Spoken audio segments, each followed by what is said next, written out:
Nothing can stop me. No. 'Cause I'm addicted to what you and I realize. Lead the way, I follow. No need to say where we are heading now, babe. I follow to the edge of it all. So tell your good night, 'cause I'll find no matter what, yeah. Susceptible now, before the moment flies, before it flies. So tell your good night, 'cause I'll find no matter what. Susceptible now, before the moment flies.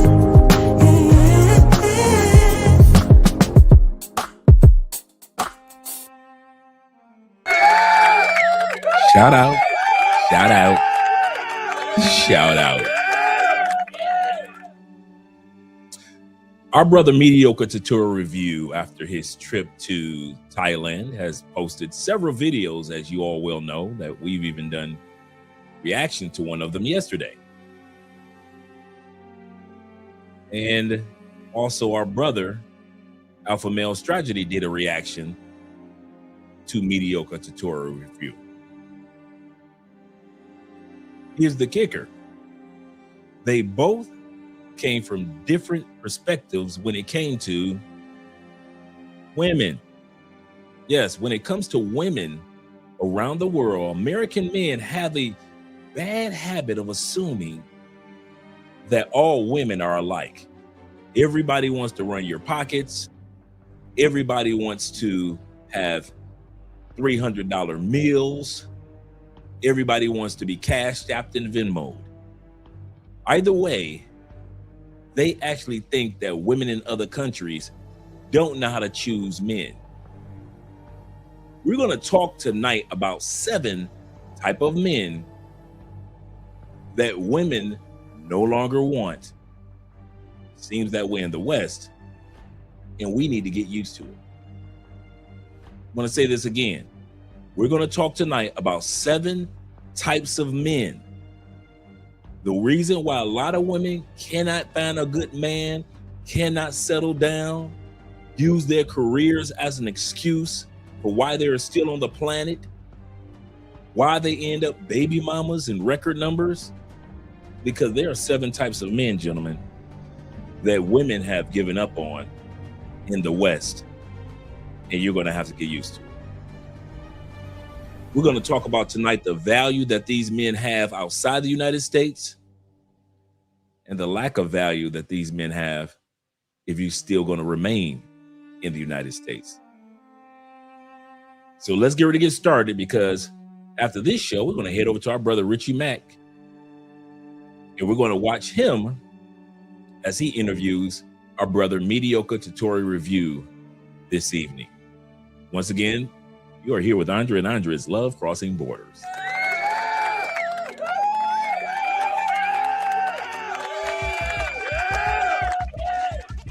Yes, sir. Glad to see that you guys here on a wonderful, wonderful Thursday evening. Appreciate every one of you guys that are here this evening.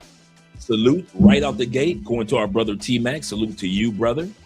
Shout out to all you guys that support the channel by way of subscribing, clicking that like button, and sharing this live stream.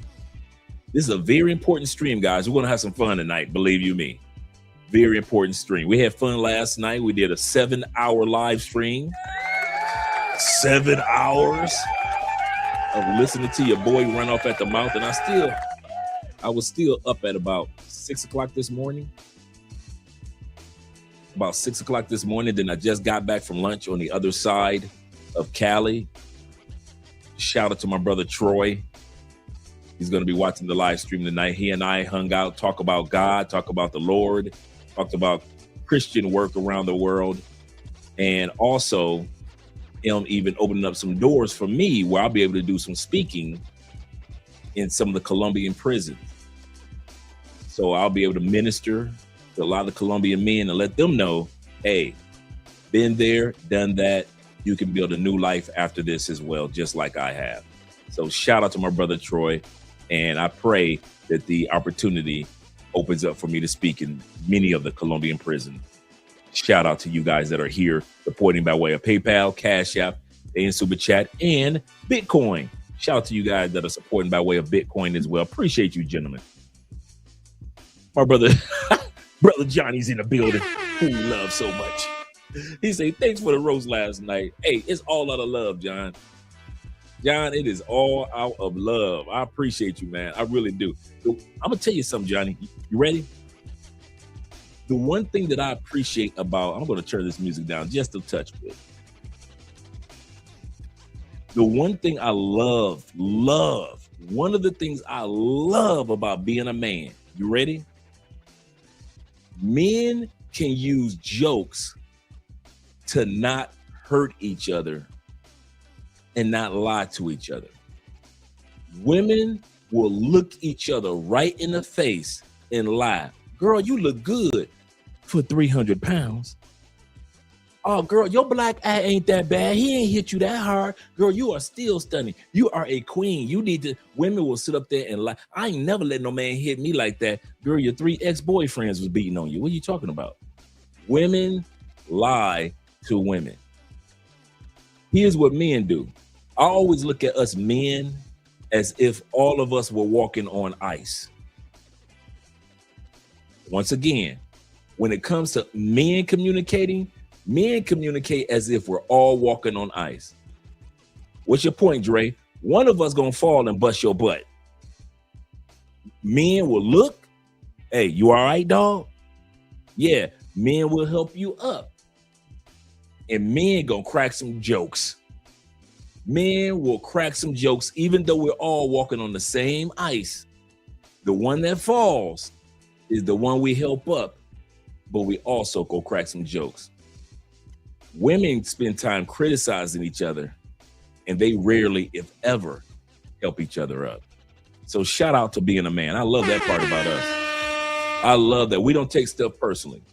We take our slip and falls and our bumps and our bruises and let our brothers crack jokes. And because we all know as men, no matter where we live in the world, we all walking on that same ice. And just like Johnny can slip, I can slip, T-Mac can slip. Hey, but we all expect it as men, we'll help each other up. But we gonna crack some jokes. We gonna crack some jokes as we saw that person slip and fall. And that's the beauty of manhood. That's the beauty of manhood. You say, shout out to the chat room. Yes, sir. Shout out to my brother Black. What? Black Nubian here early. Right out the gate, them Canadian brothers. I told this guy where I was from. He said, oh, Canada. Glad to see you here, brother. Glad to see that you're here. And Johnny says this. He said, I kept saying, Andre, you're my big brother. He said that some of us have never had. Well, a couple of you guys have said that to me, man. I kid you not. He said, real talk, respect, man. I kid you not, brother. When I crack jokes, if I crack jokes, that's because I've been there too. Don't ever think what you guys have experienced or experiencing, I haven't been through the same thing. I'm not one of them dudes that's like act and pretend like I ain't never been through nothing. Believe you me, I've had my car keyed up a couple times. I've had Snickers stuck in my car tanks a couple times. I had to file a police restraining orders from crazy chicks a couple times. So believe you me, man, we've all had our moments as men. We've all had our moments. And shout out to the man of the moment, our brother Don, aka the Don JP is in the building. Glad to see you here. Good evening to everyone. Good evening to T-Mac. Yes, sir. Once again, good evening to our brother T-Mac and David Dice of the Dice family is in the building. In the year of our Lord, 2026.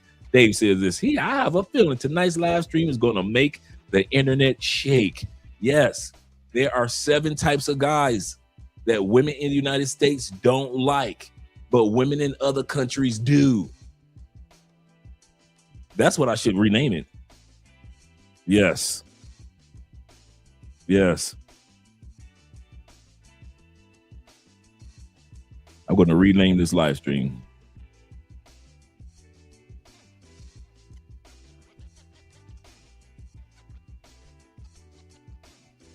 But women in other countries do. Salute to you, Dave. Hope you're having a wonderful day. Hope all you guys had a good day, man. Hope you guys really had a great day. T-Mac says, he said, I'm practicing my Espanol while Dre is while waiting on Dre, man. I need to be practicing mine too. I need to be practicing mine. Hey, me and T-Mac in the same boat when it comes to getting our citizenship. Yes, sir. Shout out to LJ, the Southern Vegan. Hey, was that not a good live stream this afternoon with Mediocre Tutorial Review? Thank you very much, T-Mac. I want to say thank you to T-Mac for sending me the link of Mediocre Tutorial Review. Almost 1,500 people were there during his live stream. I think it was over 1,500. When I got there, it was 1,200 people that were watching Mediocre Tutorial Review respond and react to what Alpha Male Strategies had to say. I'm going to tell you something, Mediocre Tutorial Review. You were being nice. You were being nice. Because people in the States don't talk nice to us. And I think because Mediocre Tutorial Review have done reactions about ASM in the past, and now ASM said, hey, I'm doing a reaction about you. So I think they have a good relationship with back and forth banter about different topics. So that's cool that the two brothers get along and all of us get along. But Mediocre Tutorial Review reminds me of when your 16-year-old self, 18-year-old self, 20-year-old self start driving a car. You were just so excited. Every day was a good day. And then after a while, when you purchased your first car and you realized you had to pay car insurance, repairs, gas, it didn't seem so fun. Right now, Mediocre Tutorial Review is going through his driver's lessons. Right now, Mediocre Tutorial Review, when it comes to driving, you got your driver's permit. I'm going to say this again. I know you've been to a couple places, but brother, I'm telling you, it's a lot to learn compared to, it's one thing to visit countries. It's going to be a whole new ball game when you no longer have your traveler's permit, but you got your traveler's license. In other words, you have officially relocated to another country. Oh, it's going to be a lot that you're going to learn. And I'm not just talking about that country. I'm talking about how people are going to view you and look at you as an expat. One of the things Mediocre Tutorial Review was considering creating his own version of the Passport Bros called the Freedom Bros. No.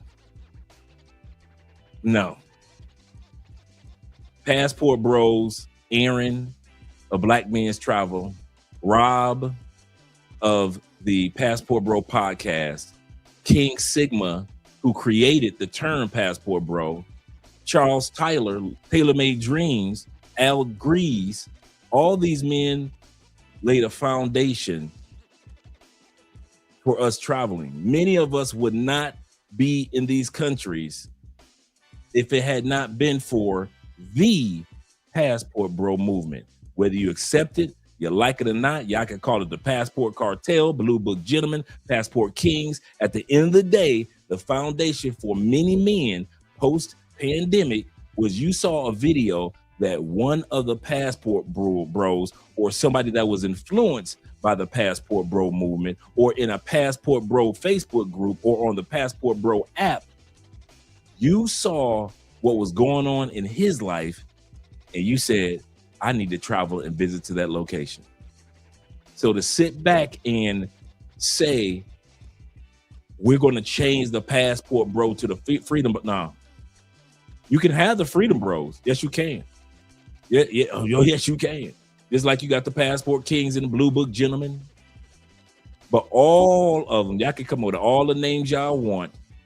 But at the end of the day, if it were not for the military guys, shout out to the military brothers and sisters that travel first. If it were not for the digital nomads, if it wasn't for us expats, and if it wasn't for us Passport Bros, a lot of Black people would not be traveling today. So it's easy to come after the Passport Bro movement But do realize a lot of black people would not have had the courage to go to Thailand if it was not for the passport bros that have gone there, the expats such as Richie Mack, Chocolate Man in Thailand. Shout out to our brother, More to Life in the Philippines. A lot of guys that have laid foundations long before. And that's why I've never come up with a moniker to interrupt the passport bro movement. And I've always, even though I'm an expat, even though I'm a digital nomad, I still support the passport bro movement. Because if it were not for the passport bros, whether you like it or not, a lot of black men would have been still stuck on this plantation in the United States. Shout out to the passport bro movement.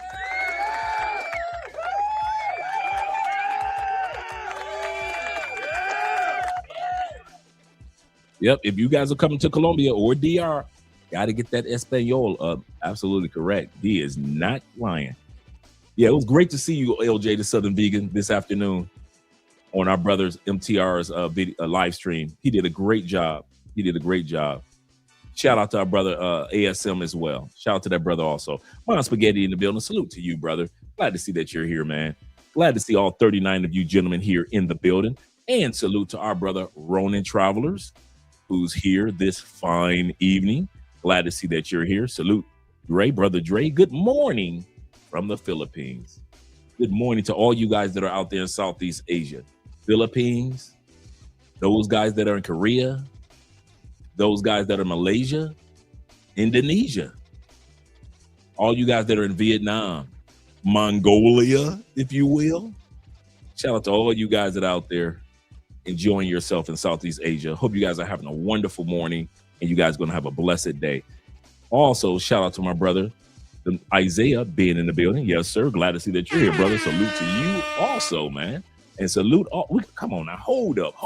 What up, though, brother? What up, Nate? What up? I hope you're having a great 313 day.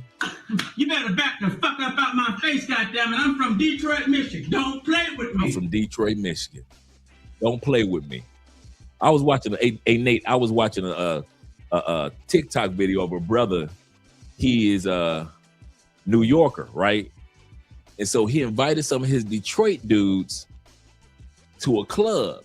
He said, now, in New York, you kind of like, you got to wait in line and, you got to pay for, you got to go through the security. He said, New York dudes, he said, now we had a connection with the DJ to get into the club because I know the DJ. So the New York dude said, hey, could y'all go get the DJ and let him know that we're in here, that we're out here, that we're waiting. That's the New York way, use your connect. He said, them Detroit dudes was like, damn, getting that DJ. Hey, bruh, how much to get in? How much for yours and how much to get us in here? He said, them Detroit dudes said, here you go, bruh. And they walked right in there. He said, that's when I discovered them Detroit dudes don't wait for nobody. They don't wait. Them Detroit dudes. You better back the fuck up out my face, goddammit. I'm from Detroit, Michigan. Don't play with me. I ain't waiting for your connect. How much is it? And Andrea's, it's kind of funny. I'm like that here. How much is that? Go ahead, take care of that. We about to walk in there. I do not wait. No. Give me the Uber Plus. Don't waste my time. Don't waste my time. Shout out to the Detroit boys. Let me scroll down a little further. That was so funny. New York dude was like, yeah, get the DJ, man. He was a cool dude, right? He said, yeah, get the DJ. He's our connect, the DJ and the promoter. And so the Detroit dudes was like, wait for who? He said, man, we ain't about to wait for nobody. Hey, big bro, how much for you? How much do you want? And how much is for us to get in? Man, take this money. Let us in here, man. We ain't about to wait no damn line. Wait for no DJ. We ain't about to wait for no promoters. We good. Shout out to Zeta. Hola, mi amigos. Salute to you, mi gente. Salute to you as well, brother. And shout out to my brother, Black Empowerment is in the building. Glad to see that you're here. 0140 is in the building. Glad to see that you're here, brother. Really am. You guys blessing my night. Let's scroll down a little further. We got D Kirk in the building. Shout out to D Kirk. Shout out to you being here. Hope you're having a great evening, D. Let me scroll down a little further. Looks like I may have gotten everybody thus far. We got Primo in the building. We can't miss my dude. Shout out to you being here.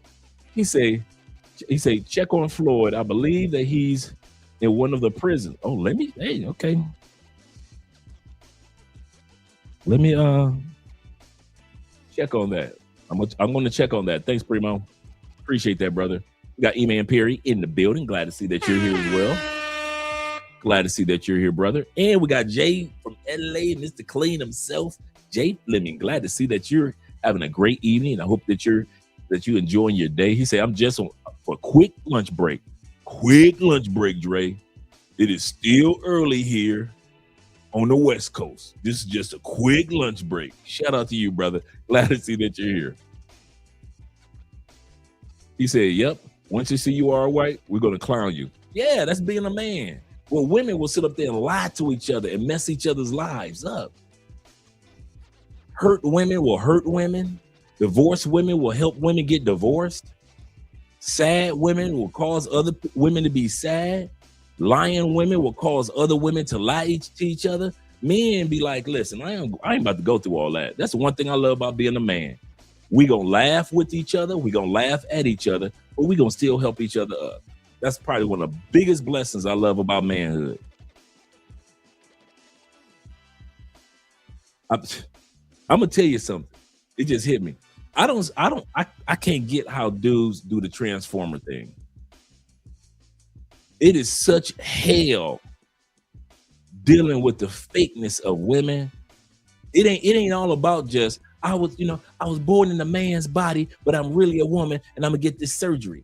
It's not even just about that. All the bullshit in the hypocrisy that you got to put up with once you become a woman and you finally around women's circles and you see how catty they are, how evil they are to each other, how disrespectful they are to each other. They talk about girl code, and at the end of the day, they be the same ones to try to take each other. Man, I don't see how a dude can go from being a man where you got a team of dudes on your side to women to where you don't even know who you trust when you're in the circle of women. It ain't even about just being a transformer. It's all the hell that you got to walk into now in the name of now I'm a woman. Hey, Bruce Jenner, I don't see how you do it, brother. Hey, Bruce, I don't see how you do it. Couldn't be me. Couldn't be me.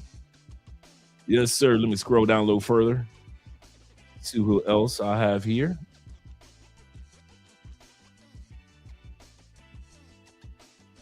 Let me scroll down. My brother, shout out to my brother Corporal in the building over there watching from Andre's channel. You guys over there. Shout out to you guys over there. Nate's over there. Primo's over there. Shout out to you guys over there. He said, okay, is it just me? I had an outside fire alarm pull station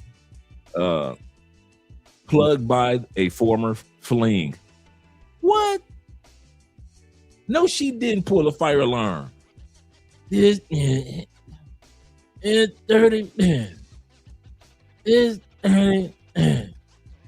That's just straight dirty. Straight dirty. Shout out to you, Black Empowerment. He said, live long and prosper. Expat family and chat. Yes, sir. Let me scroll down a little further. Shout out to Passport King. Stand up. Yes, sir. Yes, sir. I love all the monikers and all the names that are of all the Facebook groups that are out there. I won't even lie.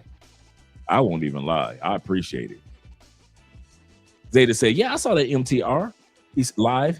We had he said live 2 had to stop by for a moment. Yeah, it was really good, man. I probably watched it for maybe 30 minutes. And then I got I think it was O'Shea interviewed our brother Chill Capo. Shout out to Chill Capo. I got to reach out to him too and congratulate him. That's another video that T-Mac sent me. T-Mac sent me the interview with Chill Capo, the brother that was sent out of Medellin while he was partying. We interviewed him a couple months ago. And O'Shea Duke Jackson interviewed him I think it was yesterday that it dropped. The video dropped yesterday or today. And so if you guys get a chance, go check out O'Shea's video of our brother Chill Capo that was here in Colombia. And he shares his story and a lot of things that he talked about during our interview, even more things. He talked about all the racist comments that he got and all the monkey emojis and go back home to your home country, monkey. All of that he got from people in Medellin when he was arrested and sent back to the States. Shout out to Chris Jeezy in the building. So yeah, that was a really good interview. And my brother Jay Kaysen of the Kaysen family. Glad to see you're here. T-Mac said, I was thinking about you make up he said I think when you make up identifiers that a Pookie can say that they identify with it, and when they do their dirt, it can tarnish the name. Absolutely correct. Groups only allow governments to hold someone responsible. That's absolutely correct. That's the only thing that I don't like about the, you heard my rant the other day. I don't like the fact that the passport Pookies do not take responsibility for their own actions. They allow the passport bros to take the fall. I do something stupid in Colombia, and then the passport bros take the fall. I don't think that's right. And they never correct them. I don't like that the pedos come to Colombia, get kicked out, and they let the rest of the world say it was a passport bro messing with kids. No, that was a perv that was messing with kids. I don't like when dudes, get themselves caught up in stupid situations and then let the world blame the passport bros. I don't like that, but I expect it.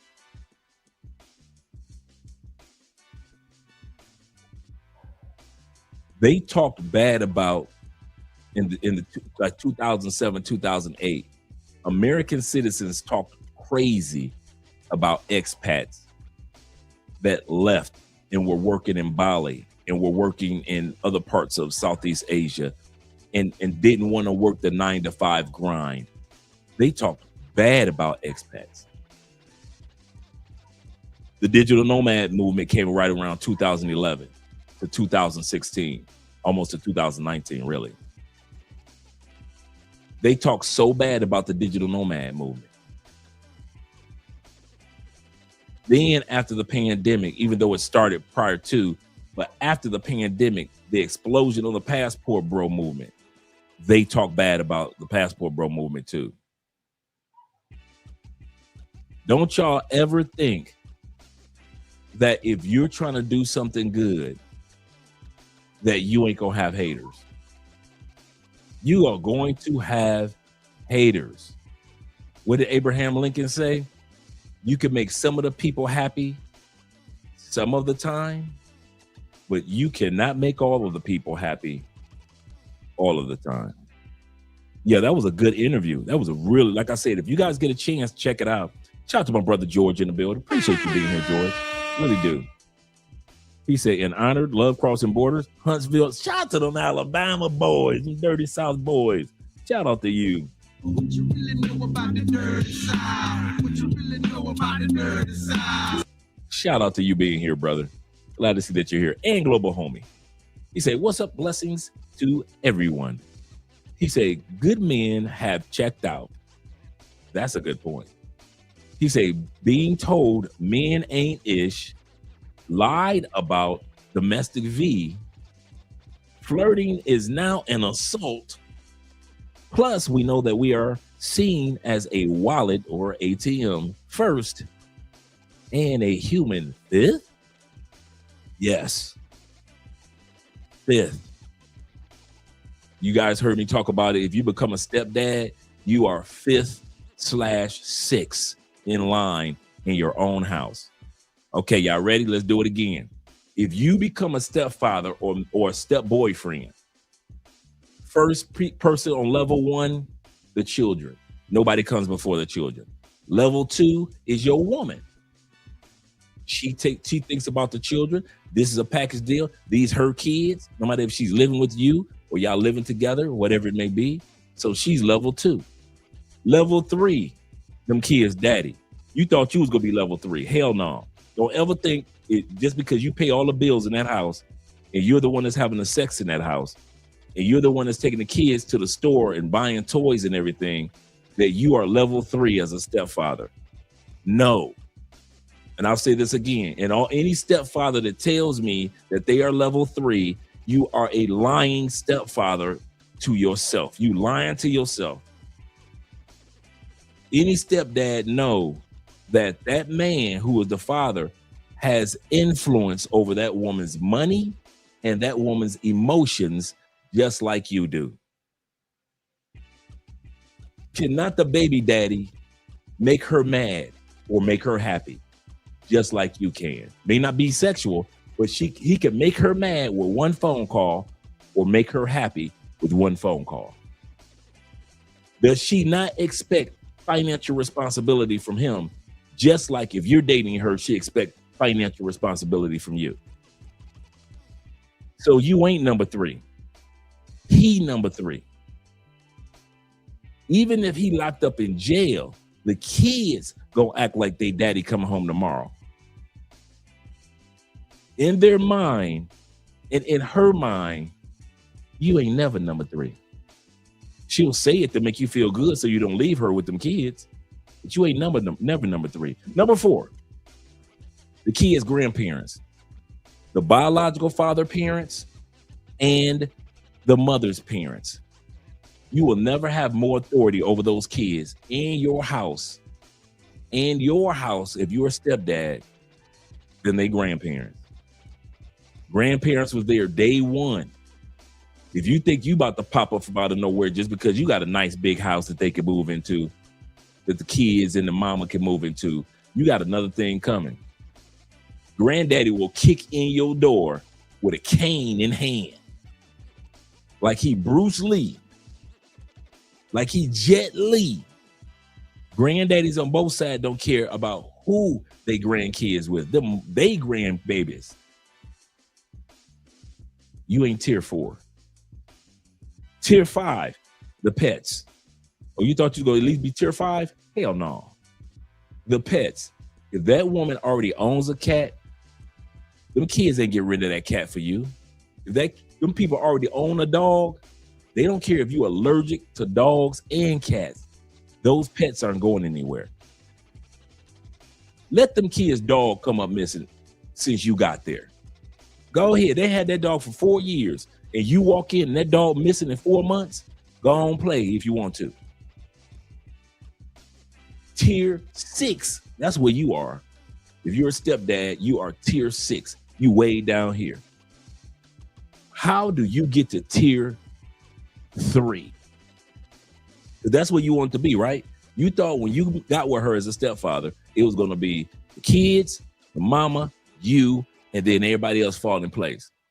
But the truth is, it's the kids, the mama, the daddy or daddies, whether they're around or not, the grandparents, the pets, and then you. Don't you ever think it's any other way. And I dare any stepdad or any step boyfriend who's in the scenario of being a step right now, put in the comment section and tell me that I'm lying. You are not number 1 and you will never be number 1. You are not number 2 and you will never be number 2. They don't care if you pay all the bills. They don't care if you snap off. The woman don't care how much good sex is. You will never be greater than her parents in her kids' eyes and in her eyes. If her parents tell her to tell you that they coming over to pick up them kids and she at work and she call you, you better have them kids dressed, backpack full of snacks and clothes for them grandparents. Let them grandparents come over to the house and you ain't got them kids ready. Her kids. And she done told you on the phone, have my kids ready. His mama, the baby daddy's mama, is about to come pick up them kids. Let you not have them kids ready since you think that you you level 3. The only way you'll get to level 3 or 4. Okay, you ready? You on level 7. The dog dies. You move up to level 5 because the dog just died. The grandparents die off. Bam, you moved up to level 4, right? Because they passed on. The dog died and the grandparents died. Bam, the baby daddy, he gonna be in jail a lot longer than expected. So you finally move up to level 3. It's gonna take death to get you from level 6 to level 3 if you are a stepdad. Or you could just do like the rest of us, get a passport, get you a quality woman in another country, and live the life that you deserve. Shout out to Zeta in the building. Shout out to all 49 of you guys here, including Bobby Coltrane of the Coltrane family. Zeta say, yeah. He say, yeah, women are way worse to each other than men. Absolutely correct. They way more sneaky around each other and backstab so quickly and easily. Yes, sir. Yes, sir. Let me scroll down. Let's see if I got anybody else news, such as my brother, the mixed American Ohio State, them Ohio players. I want to be free. Yes, sir. Shout out to Ohio players. Shoot, shoot, shoot, shoot. I want to be free. Hey. I can also do some Ohio confunction for y'all. That's the way it goes on Love's Train. It don't take no ticket to ride. Shout out to Ohio. He said, shout out to African Wolf, my brother. Favorite YouTube name. The African Wolf is in the building. Let me scroll down a little further, make sure I got everybody so we can get started on this live stream. Oh, did I miss a super chat? Let me hit back up, Dave. Thank you very much, Dave. Dave says this. He said, I'm going to piggyback on what that brother said, Dre. You are the big brother that some of us never had. I never had a big brother, so I appreciate what you guys are saying. Believe you me. Never had. He said, never had growing up in my neighborhood. I don't really have a lot of OGs, neither did I, to look up to. Salute, T-Mac, Will, and Ronan. Salute to you as well, Dave. Salute to all of us. And I don't take it for, I was having lunch with one of the brothers, and he was saying that to me as well. He said, Drake, God has blessed you with the ability to really minister to men. He said, you got the voice for it. He said, you got the behavior for it. You can be in a suit or you could be in a t-shirt talking to men. He said, you really are blessed to be able to work with men from all walks of life. Doesn't matter what race, color, or creed. And I was telling him, I don't take it for granted. Think about it, guys. Like I keep saying, I did 10 years in the feds. Statistics show I had an 85% chance I was supposed to go back to jail and then get out, go back to jail and then get out. I was supposed to be a part of that recidivism rate that's constantly going in and out of jail to maybe I'm hit 50 years old to where I'm too old to be going back to jail. So we know guys like that in our neighborhoods. They stay in jail, right? That's how it was supposed to be. And so I don't take for granted being able to relocate to another country.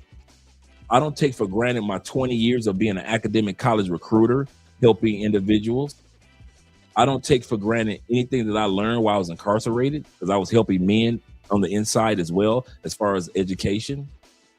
And I don't take for granted my me leaving the United States in the 2016, 17s.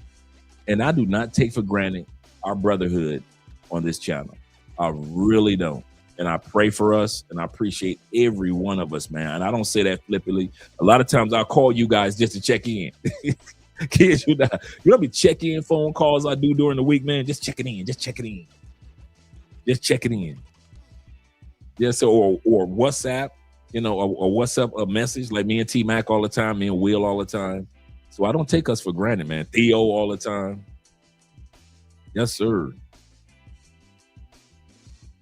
Let me scroll back down. So I appreciate that, Dave. I really do, man. I don't take that for granted. Once again, shout out to my brother George in the building. Make sure I don't miss everybody. We got come on, YLE in the building. YLE said it. Salute to you as well, brother. Salute to you as well. to the future Calino, and you go count down, you're on your way. Count down. I'm happy for you, brother. I'm happy for us, man. Whenever a brother get to relocate, shout out to my brother. Rent is due 22 in the building. Glad that you're here. Step boyfriend. Hey, man, there are some step boyfriends out. Bruh, okay. Let's be real. Let's be real, rent due. If you come to a country like Colombia, of the women, not all women, but of the women that have children in Colombia, 87% are single baby mamas.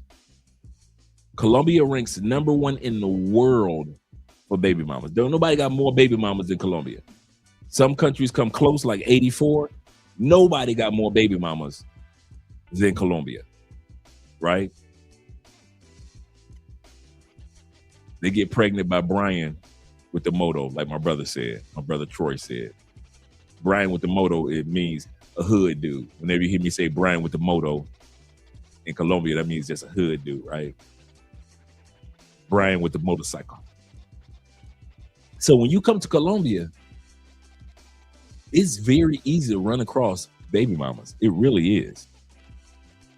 And a lot of guys sit back and see how beautiful these ladies are in Colombia and in Brazil and the Venezuelan women, and they become step boyfriends. Y'all ain't married, but y'all might as well be. Now, I was just talking about the women that do have children. There are thousands upon millions of women in Colombia that ain't got no kids. There are a lot of women that's walking this country, ain't got no kids. So don't think when I say that pool of women that do have kids are baby mamas, that's true. But the pool of women that don't have kids is just as large. It's just as large in this country. So when I hear dudes talk about, I can't find nobody, I'll be like, man, stop it, bruh. Being a stepdad is the most, in most cases, for financial slavery. Absolutely correct. You coming out that money any at that time. Chris said, the mama, kids, baby daddy, family, and then, yeah, you at the bottom of the list. You are never at the top. Shout out to Bruce. Bruce says this. Bruce said, I was a stepdad. Dose. Bruce, you did it twice? All it took me was one time to learn that lesson. All it took was one time. He said, I should have learned the first time. He said, I only got respect for my paycheck. Woo, that's a t-shirt right there. That is a t-shirt right there. He said, I only got respect for my paycheck. Ugh, that hurts just to hear you say it, brother, but it's so true. Shout out to our brother Theo in the building. Shout out to all the brothers in Class 7, Class 7.5, and all the men that are going to be attending the Black Manosphere Conclave. Shout out to all you guys out there. Theo, we need to get together, start doing some video promotion in regards to interviews about the Black Manosphere Conclave, what's coming down the turnpike, at least on your end. He say, the good guys have left to Thailand. Absolutely correct. The good men have left, and these women... they're stuck. Shout out to our brother Malwood in the building. Malwood Talks. Glad to see that you're here, brother. Glad to see that you're here, man. I hope you guys have a good time in the evening. Malwood says this. He say, Dre said the pets are over you. Hey, I'm not lying. Go ahead, mess with that dog. Let that dog come up missing. Let that dog get sick. That dog ain't never been sick. You come into this woman's life, all of a sudden that dog is just walking in circles. Let that dog walk in circles one time. Watch how everybody turn on you and look at you. That dog ain't never walked in circles. Now all of a sudden that dog just standing around, just walking in circles because you came into the picture. So yeah, you number 6. Don't you ever think you number 1, number 2. You are not the big piece of chicken anymore, bruh. You are the big piece of chicken if it's your own family, if it's your own kids, your own wife.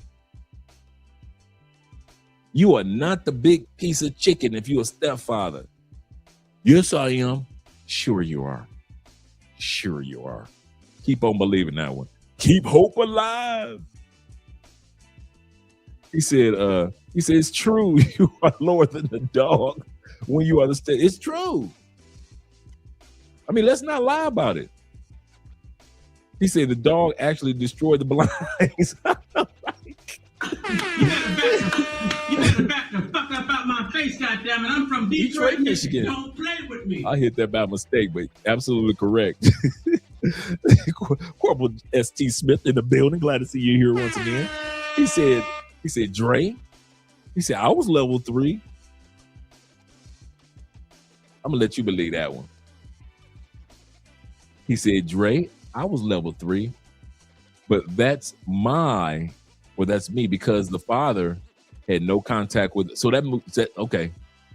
Let's analyze this one. It's gonna be fun. He said because the father had no contact with the mother. Okay, and my stepdaughter. Okay, cool. I got that. However, those grandparents were a holy terror in my first few years. He said I got to the third after 5 years. Absolutely correct. He said it took 5 years for him to get up to number 3, past the grandparents. And the only reason he was number 3, past the grandparents, something had to happen. Either grandparents passed on or realized they didn't have a pet before a corporal came along. If they had a pet, his ass would have been at number 3. He had to work hard to get to that number 3. He had to work hard. He said, did you miss a super chat fan? Let me make sure I didn't miss one, Dave. I think I got everybody. Thank you, David. Appreciate you, brother. Let me scroll down. He said boss assemblies might be tier 6. You might be underneath the boss or the family. That's true. You know what? Why you playing, Isaiah? When it comes to the her brothers and sisters, or his brothers and sisters, because them kids got uncles. They got uncles before you came along. They got aunties before you came along. You think them kids gonna change their relationship with their uncles and aunties? Their brother, who was the baby daddy, he might be in jail. That don't mean his brother ain't go step in to be them kids' surrogate dad by way of being an uncle, by way of being an uncle. Here you come, trying to interrupt what the uncle got going on or what the auntie got going on. You might not be tier 6. You might be right, Isaiah. You might be tier 7, tier 8, paying all the bills. Tier 7. He said you get seniority level up process. Yeah, man. He said Dre looks like my older brother. I'll take that. I will take that. Shout out to your older brother. In the words of Kanye West, I wasn't supposed to make it past 25. Joke's on you, I'm still alive. So all of us older dudes, I will take that. Shout out to them Indiana boys, them Boilermakers in Lafayette, Indiana. My brother, us older men. Yes, sir. Shout out to my brother Gary, the original man that came down here to Cali, Colombia back in the 80s with the Peace Corps. Back in the day, that's how long Gary, Mad Max, was back here and got his wife. Shout out to this wonderful couple. Hope everything is going great. Let me know next time you guys get ready to come down, Gary, so we can hang out. Love when Gary and his wife comes down. We hang out with them. Yes, sir. Shout out to them Lafayette boys. I-65 from Gary, Indiana to Indianapolis. Yes, sir. The Boilermakers.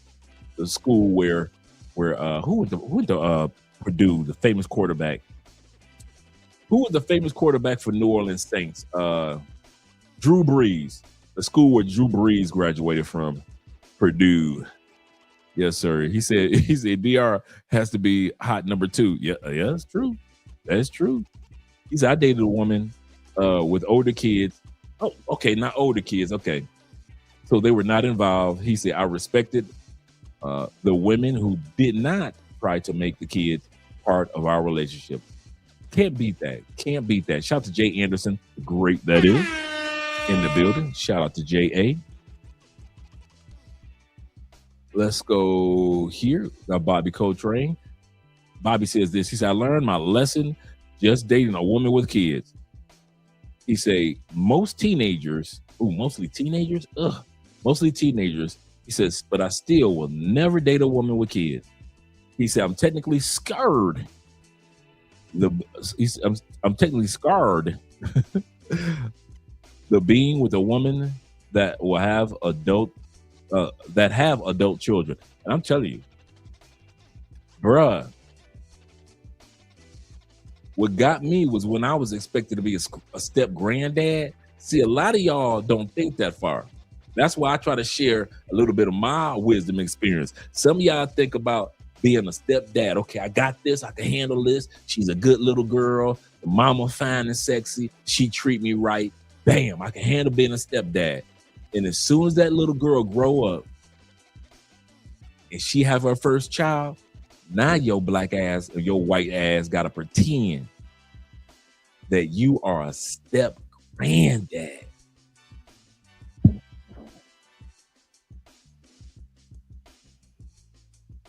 I already lied to myself for one generation. I got to lie again. I got to pretend that these little kids running around here got my DNA. I got to pretend. I got to pretend that these kids, what they going to call me? Granddaddy? And you know deep down in your heart, these ain't my grandkids. You already used to your stepkids calling you by your first name. Andre, I need your help. Every once in a while, stepkids will call you daddy. But now you got to lie and let these grandkids call you Paw when you really ain't Paw. Paw in jail doing 30 years. They real granddad is in jail doing 30 years. So now you got to put kids on your lap. Buy candy for kids. Halloween costume for these grandkids that ain't even yours. This a lifetime of lying to yourself. You are now 53 and you got to lie about grandkids. Them your grandkids? Yeah, these my grandkids. Them ain't your grandkids. Well, I'll take care of them. Them still ain't your grandkids. A lot of stepdads think these are my kids because I'm responsible for them, I pay for them, and I have an emotional connection. That does not make them kids yours, according to the government. Those are not your kids. You pretending, you perpetrating a fraud. And now you doing it as a grandfather? Then your grandkids? Yeah, man, these are my them ain't your grandkids. Stop lying on that man in jail's kids. That's you tell the truth. They granddaddy, them kids granddaddy in jail. That's what you need to be doing. Tell the truth. Them kids granddaddy in jail. Shout out to my brother Average Man in the building. He said, what's up, Dre? Looking dapper, brother. Looking dapper. I'm trying, brother. Trying to represent us in a positive light out here who travel. Once again, shout out to my brother D. Kurt in the building. Let me scroll down, make sure we can get started in a second with the video. He said, ask Dre, a car won't stop you when you cross the street. No, they ain't gonna stop for you in Colombia. No. You gonna have to play Frogger in Colombia. When you play Frogger when they hop on the log and he hop over here. That's how you do in Colombia when you crossing the street. If you think they gonna stop for you because you a pedestrian, yeah, okay. But they will always stop for a dog, man. They will stop for any type of pet, any type of animal. They will stop a car for them. But for you, absolutely correct. That's a good call, T-Mac. Good call. Shout out to my brother Alan Richardson in the building. Glad to see that you're here, brother. He said, my whole family respected me more than her, even her daughter. She didn't like that. Wow. Yes, Drew Brees, legendary Purdue. Yes, sir. legendary. Let me scroll down. Corporal says this. He said, hold on, Dre. Hold on. It wasn't like I had to make it. He said, it wasn't like I had to make it was always about the paycheck. The grandparents started passing around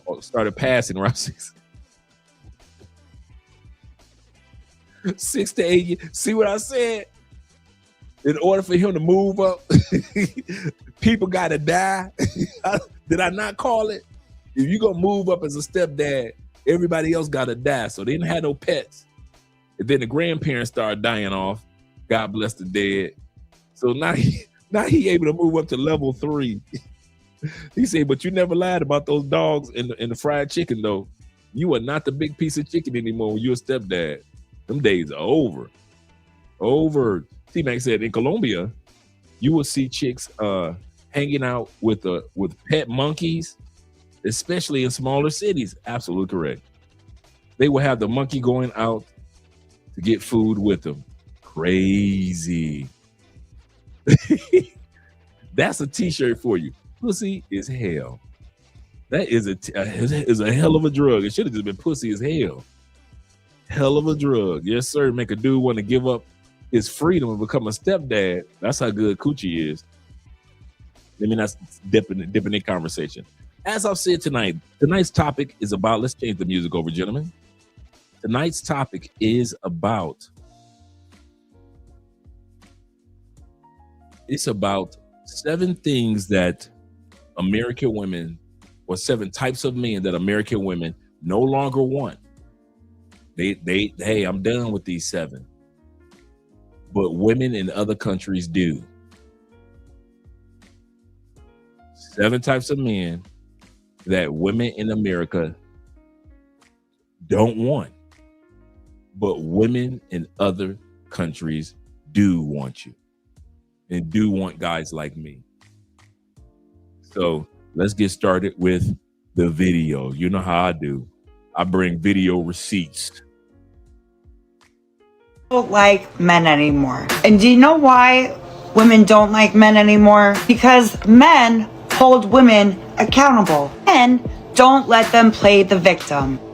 Women will intentionally find pieces of shit, like literal pieces of shit. Men who don't work, men who have no dreams, no aspirations, men who don't take care of their kids, men who can't pay bills. That matters. I'm just trying to make a point that they seek out these men that they could fix so that A, they could feel better about themselves, and B, so that there's no one sitting there taking their inventory, holding them accountable. There is an increasing number of women in this society who have been programmed to want to equate an accusation with guilt when it comes to men because they can't stand men. There is a deep sense of man hating that Shout out to Average Man. is going on. And women are told that that's a good thing, right? Because men do bad stuff. So you have to be distrustful of men on second one. That's the programming. So if you don't want to be that person, if you're a woman out there listening to it, just take a minute and think about what messaging is coming down the pike. Are you comfortable? Do you have, let's say do you have a brother? Ladies, do you have a brother? Do you have a son? Do you have a cousin? Do you have a friend who's a guy who you would want to have due process, who you would want to have the benefit of somebody has to actually come forth with evidence before he is punished for something that he very well may didn't do? Well, then stand up to women like this. Stand up to women like this. This women hate men culture is only because they never had a real male figure in the household or around. You feel what I'm They've saying? never been had that princess treatment. They only got their mom who's not with a man that's steady, or the man that's steady, you don't respect him because he's not your actual father. So it's like the hate men culture only comes because you've never had a man like you. And you're looking for that stable male figure and a person that wants sex from you. 100%. If you get that treatment from a man that doesn't want anything from you, you know how to pick the right man. Another ugly truth that guys need to get through their head. Most women don't like you guys. They just don't. A majority of women do not like a majority of men. However, a majority of men absolutely like a majority of women. And that creates obviously an imbalance. Since most women naturally already don't like most men, with technology, women entering the workforce, education, all this other stuff, them being able to provide for themselves essentially in a modernized society where they don't need men, it makes it even worse for men because now they really don't like you and they don't have to deal with you. Now remember, Mr. Red, White, and Blue, as well as others, I'm laying a foundation of the American United Plantation of America mindset. Everything that's being said is coming from the mindset of those in the States. You go to the Caribbean, women don't talk like that or think like that. You can go to many parts of Europe, not every part, but many parts, especially Eastern Europe. They don't talk like that on a regular. These Colombian women and Venezuelan women and Brazilian women might be angry with how much these men cheat, but they never say that they don't need them. You'll never hear videos of Colombians in Spanish saying, we don't like or we don't need our men. They may expect more because feminism is starting to grow in South America among the younger generation. But for the most part, these women will never let those words come out of their mouths that they hate men, they don't like men, and that they don't need men. That is a Western thing. It used to be a woman would deal with a guy because she wanted to get married, have kids, whatever. She needed him. So she would be willing to deal with a more average guy. Now they make their own money and everything else like that. Now they really don't need men. When women say, I hate all men, I don't ever correct her because there has to be a reason that you feel that way. And who am I to tell you that you're not allowed to? I'm not. And when men say like, what about me? Are you an awful man? Then don't feel hit. If I wasn't aiming for you, don't feel hit. You know what I mean? They are always asking the wrong questions instead of saying, why does it have to be all men? Here we go, gentlemen. Here's the diagnosis in the States. Here's my prescription, in other words. Whenever you hear women talking like this, let them talk. Especially if you plan on leaving. Shout out to my brother Official Kobe in the building. Especially if you plan on leaving, let them talk. I let women on TikTok talk. I do not interrupt and go in the comment sections of TikTok panels where women shouldn't be this. Y'all shouldn't act like that. Let them talk. Just like MTR discovered, there are better quality women outside the States. And just like many of us have discovered, there are better quality women outside the States. See, here's the kicker about women in the West, like this young lady here. And she's married. She's got a dude. The fact that she can be in a relationship and married and still talk like this about men goes to show you how simp behavior is prevalent in the United States. Only a simp would sit up there and be with this woman, but they exist. You got dudes like Jay-Z. My wife could come out with any type of song she want. But you ain't about to come out with no songs sounding like Mary J. Blige, talking about some to the left, all you got in the box. No, my wife. You could write a song about anything. You are not about to talk about no damn single ladies. You don't know nothing about that.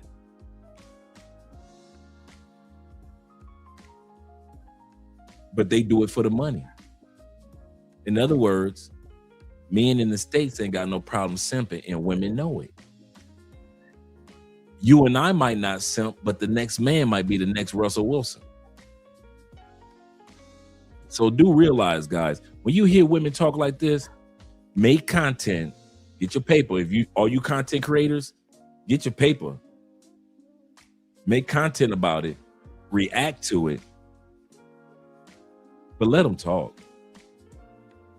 Let them talk. I've learned one thing that I've been patient with. I kid you not. I've learned outside of content for this channel I've learned to let Americans talk, because 90% of what Americans talk about when it comes to women in other countries, cost of living, lifestyle, infrastructure, politics, history of other countries, 90% of, if not 95%, Americans don't know what the hell we talking about. We don't know nothing about other countries. And so it is when it comes to knowing about relationships in other countries. So everything that you just heard over the last few minutes, that's America. That's how they feel about you in America, in Canada, in UK, in Australia. This is not how the rest of the world, their women. Yeah, that makeup, all them craters in her face. Anytime you got a woman with a bunch of craters in her face, like she been shaving, and want to talk about she don't need no man, I can see why she mad. With all them craters in her face, I can see why crater face mad. Let's get back to crater face. Why aren't you asking, why do women hate all men? Like, whose fault is that? Is that mine? Or is it the cause of a man? Okay. First group of men, once again, tonight's topic is 7 men that women in the United States no longer want to deal with, but women in other countries will deal with. So if you're going to travel to another country or relocate to another country and you're looking for quality women, women in other countries are looking for these type of men. Women in the United States or UK or in the West do not like, do not love, and do not want to be around these 7 type of men. The first type of man that women in other countries will appreciate, that women in the United States cannot see, is a man at peace with himself. Women hate comfortable, man. Women fucking hate.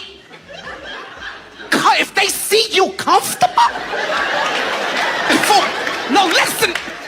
if a woman sees you fucking comfortable, oh, it does something to them on the inside. Let me tell you, if a woman comes from work and she got some groceries, and the first thing she sees when she come in the house is you laying on the sofa, fucking comfortable. My God, when she comes in, her whole face, man. Is he lying? Is he lying?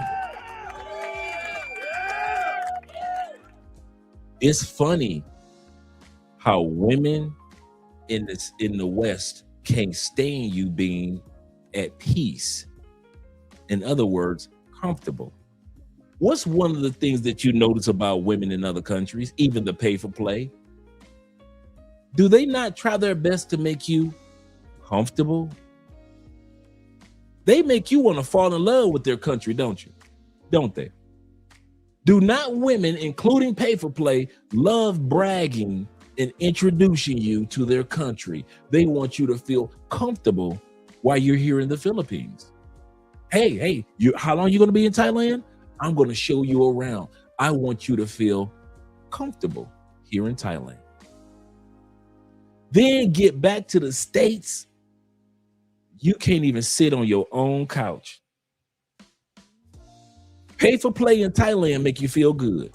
You went to Brazil to pay for play, and Brazil told you all about Brazil. You want to go here, not go there. I'm going to show you this. I'm going to introduce you to the club. Don't worry about it. I got a perfect spot for you. Now, this is just a regular pay for play. And she giving you all type of tourist tips. She wants your experience in Rio to be comfortable, at peace. Then you get back to the States or UK. And your woman better not ever catch you being comfortable. You sitting up there watching anime. She got chores. There's even a commercial out in the United States to where I think it's a John Deere lawnmower commercial where it shows the guy, he wants to watch the college football game. So in order to get up and be able to watch the college football game, he's got to get up at 8 o'clock in the morning and do the honeydew list, because only America has a damn honeydew list for men. The honeydew list. And if he gets the John Deere lawnmower, he's able to do the lawn so fast, he's able to get back into the house to watch the college football game. They even got commercials dedicated to men not being comfortable. Only in the United States, you gotta have a man cave or a man corner. You know, a part of the bedroom or part of the house is just yours, where you can keep your gaming station. Let her catch you with your gaming system, and you just up there just having a good time. You just enjoying yourself, just minding your own business with your game. You better not get caught comfortable in the United States and Canada. You better not get comfortable with not wanting to talk to nobody. You've been at work all day. You come home, take your tie off or take your uniform off. You just want 10 minutes of not hearing nothing. You just been driving through traffic for the last 45 minutes. Your boss worked your last nerve. Your work wife got you mad because, hey, that's your work wife. Your work wife got you mad. You just want to sit on the couch for a minute, kick off your shoes, enjoy a cold beer before jumping in the shower, and get yourself something to eat. You better not let your girlfriend or your wife in the United States catch your ass sitting on that couch after work, not want to be talking to somebody. As soon as they see you at peace, here they come want to gossip about their girlfriends and their co-workers and all that. And you like, dude, give me 30 minutes. Oh, you don't want to talk to me? Oh, so you don't want to talk to me? Ooh, my weave itching. Ooh, my weave is itching. Ooh, my weave is itching. So you don't want to talk to me? You don't want to talk to me. Oh, what bitch you been talking to? What bitch you been talking to? You don't want to talk to me. You got to go through that whole thing. To whereas in other countries, most of these women have been raised to make sure how you keep a man is not just the coochie girl. Can you keep that man and give him peace? Can you see, American women say, I ain't gonna be his peace, but foreign women are raised, not all, but many are raised to be your peace. To be your peace.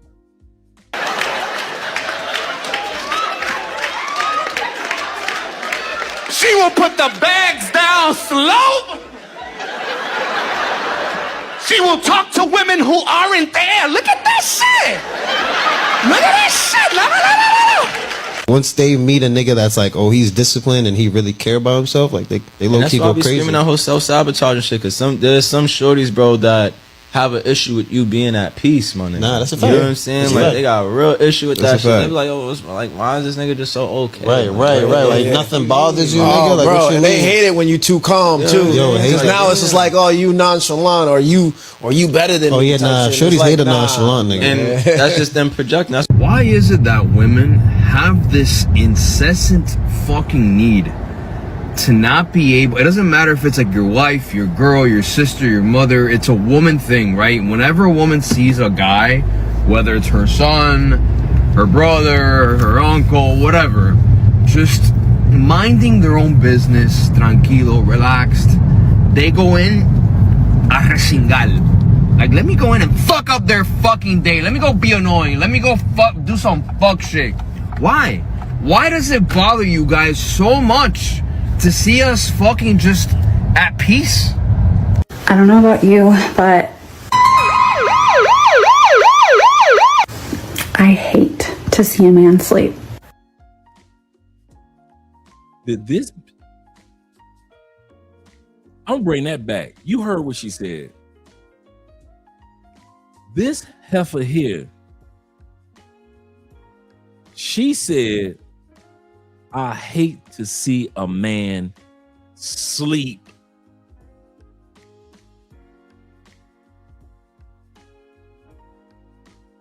Sleep. How dare you be at peace, sleeping comfortably? There are women that cannot stand seeing y'all do what the human body is made to do.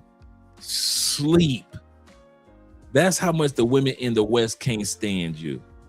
To where foreign women, they gonna do a little something to put you to sleep.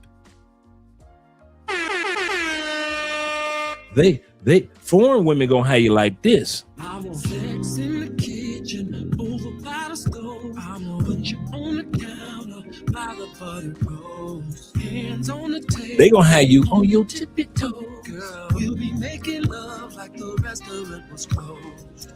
Foreign girls gonna have you suck you off so good, she gonna have you on your tippy toes.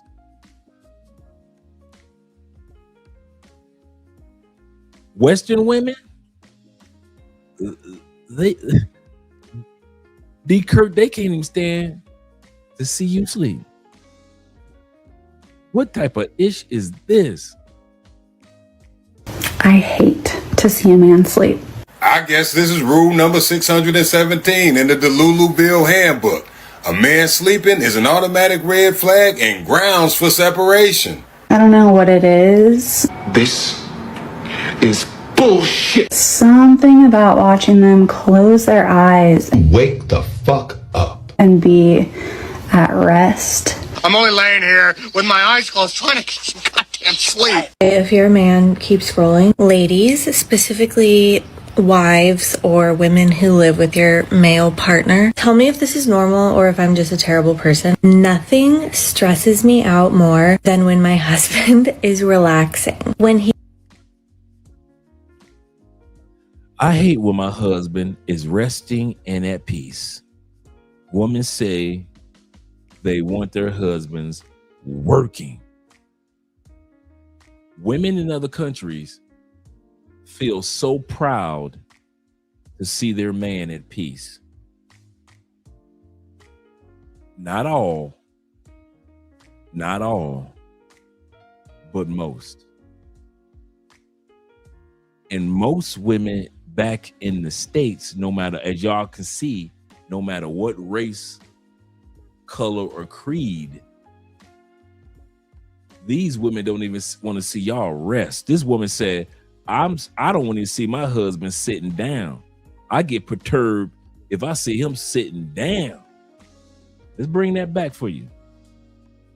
Women who live with your male partner, tell me if this is normal or if I'm just a terrible person. Nothing stresses me out more than when my husband is relaxing. When he's at work, when he's working out, when he's cleaning the garage, when he's doing his laundry, doing the dishes, whatever. When he's up and busy and moving around. When he's doing his laundry.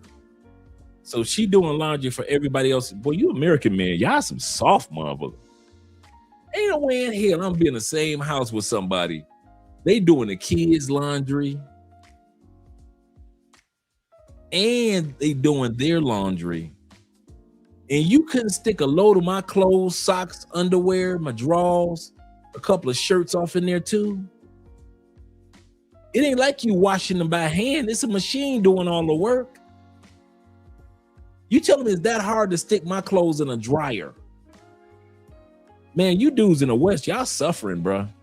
Y'all suffering. Y'all living like Roberta Flack said, killing me softly. Y'all living that Roberta Flack song. Killing me softly with his song. Killing me softly with his song. I'm telling you, boy, y'all, I don't see how y'all doing it, bruh. Y'all my heroes, because y'all can do stuff I can't. You know, a superhero is usually a person that can do some stuff that can't nobody else do it. You dudes are superheroes, because you doing stuff I cannot do. I ain't going to attempt to do what y'all do. Ask me to climb a mountain. I might try that one. Ask me to kind of like go down a waterfall. Hey, I might try to do the climbing down a waterfall with the ropes. Ask me to go hiking in some snow. I might do the snow-capped mountain hikes.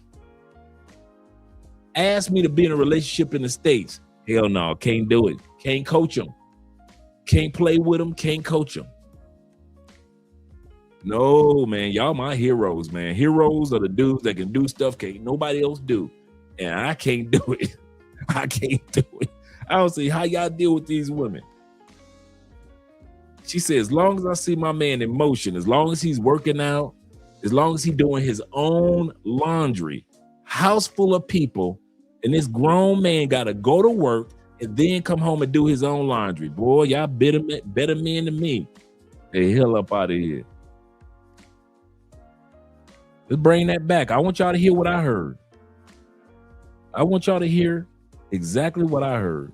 Tell me if this is normal or if I'm just a terrible person. Nothing stresses me out more than when my husband is relaxing. When he's at work, when he's working out, when he's cleaning the garage, when he's doing his laundry, doing the dishes, whatever. When he's up and busy and moving around, my resting heart rate is at an all-time low. I'm feeling amazing. My skin is glowing. I feel zen. I feel at peace. The second he sits on the couch, the second he's sleeping in, I have the blood pressure of a hummingbird. My stress level is at an all-time high. I'm nervously sweating, clenching my jaw. Like my poor husband can't catch a break. Like unless the sun has gone down, the day is over, the day is done. We are both on the couch. We are both watching a movie. Like that's okay. But if the sun is up, if the sun is still shining, he best be moving around. This is the type of situation that you want to avoid at all costs. You have a man that gets up and goes to work every day and provides and contributes to the household. Make sure that that man has a peaceful environment to come home to. Our men go through so much in the outside world that we don't know about. And when they come home, they just want to have a place of peace. They don't want to come home to a nagging, bickering woman.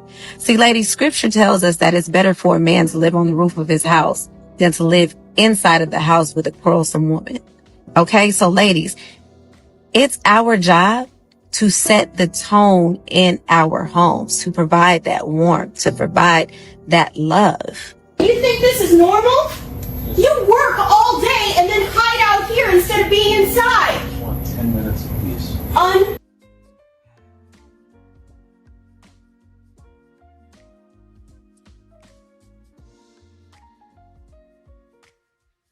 I have done a lot of clips over the 7 years of being on YouTube. A lot of clips. I could easily say this is in the top 10 saddest clips that I've done. This man is sitting in his garage, minding his own business in America.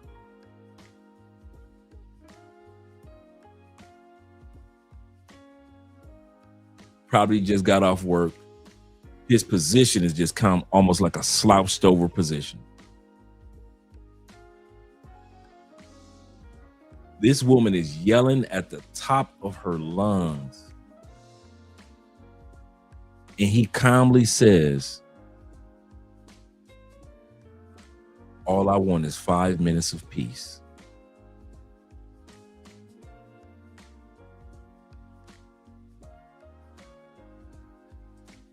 If more American men and Western men knew that they have options, if y'all knew that y'all do not have to put up with that shit, from the white queens to the black queens, doesn't matter. No human deserves to walk this planet, whether it be male or female, going through verbal abuse. And women are notorious for their verbal abuse. mentally destroying men, mentally encasing them in barbed wire.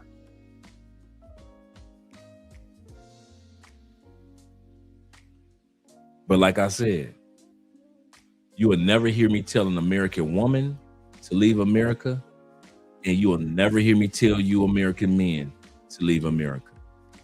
Because I know y'all love it.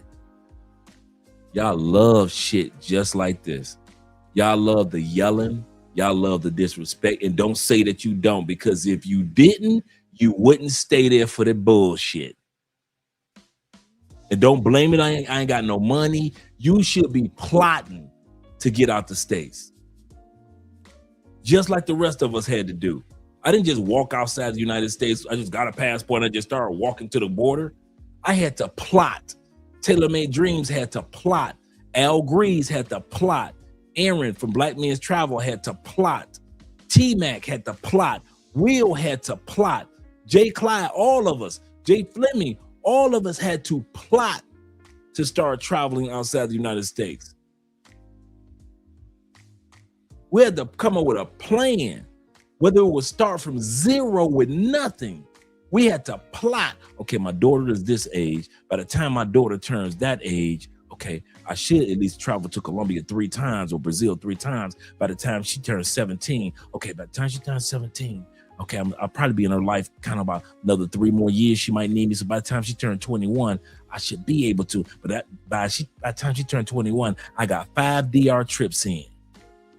Yeah. And I got a Dominican girlfriend. So by the time she turned 21, she's a grown woman. I throw her a few dollars and I'm going to DR. Y'all don't know how to plot. You know how when you watching the movies, when they roll out the bank blueprint and they roll it out, and they're like, okay, the bank, the vault is right here. And okay, the front desk is right there, and the offices are right over there, and they plot the plan like Ocean's 11. Some of you motherfuckers need to be like Ocean 11, Ocean 12, Ocean 13, plotting your ass off. Every day should be part of your plot. That's how we did it. Man, I plotted every day, whether I thought about the financial part, whether I thought about the relationship part with the country. I knew the ladies gonna be there, so I wasn't tripping on that part. Do I need a visa? Do I not need a visa? How I get a longer visa? What do I need to do? Man, I plotted every trip. I sat back and said, okay, in order to have my spot in Colombia, my first spot, I need to let my cigar habit go. Okay. My first spot in Colombia was $325 a month for a 2-bedroom, 2-bathroom. Not even far from here. Really nice neighborhood. So I got a choice. Keep on smoking cigar, my favorite cigar spot in Brandy, and I'm spending about $350 a month. Or I could take them damn cigars, put them to the side, take them brandy and let them have that brandy. And I can have me a whole apartment waiting for me in Colombia every time I land. No more Airbnb life. Now, mind you, I'm not living there full time yet. So the first couple years, I'm only there maybe 3 or 4 times. But I'm paying every month, but it's mine. It's my rented spot. I'm getting furniture one little bit here at a time. See, we plotted. Okay, I got my California king bed and I got the television. Okay, cool. Next month, I'm gonna send money down there to Andrea, so because she been furniture hopping for me, so she gonna get a nice couch set for me and the table. Okay, cool. I got to get a refrigerator. Okay, let me go ahead and get that refrigerator. Cool. Got to give me a couple of dressers. Okay, cool. Give me a work area. Okay, cool. Okay, looking good. Okay, I've been plotting for 3 months. I got this. Now I'm about to fly down to Colombia again. Now ain't no Airbnb. This is my California king bed. That's my refrigerator in there. That's my 60-inch television. That's my couch, my living room in another country. It wasn't about having the things. It was about me plotting. I plotted. Same thing with T-Mac. Same thing with Taylor Made Dreams. Taylor Made Dreams said, I was in Atlanta. Okay, I'm going through a divorce. I got to sell this, sell that, sell. Okay, I've got my spot in DR. Okay, I'm not over there yet. Okay, he plotted. Mr. Pro for You, who love passports on purpose, plotted. You think he just automatically just woke up, got a passport, now he with his wife? Ta-da! No. Plotted, put together a plan. We plotted.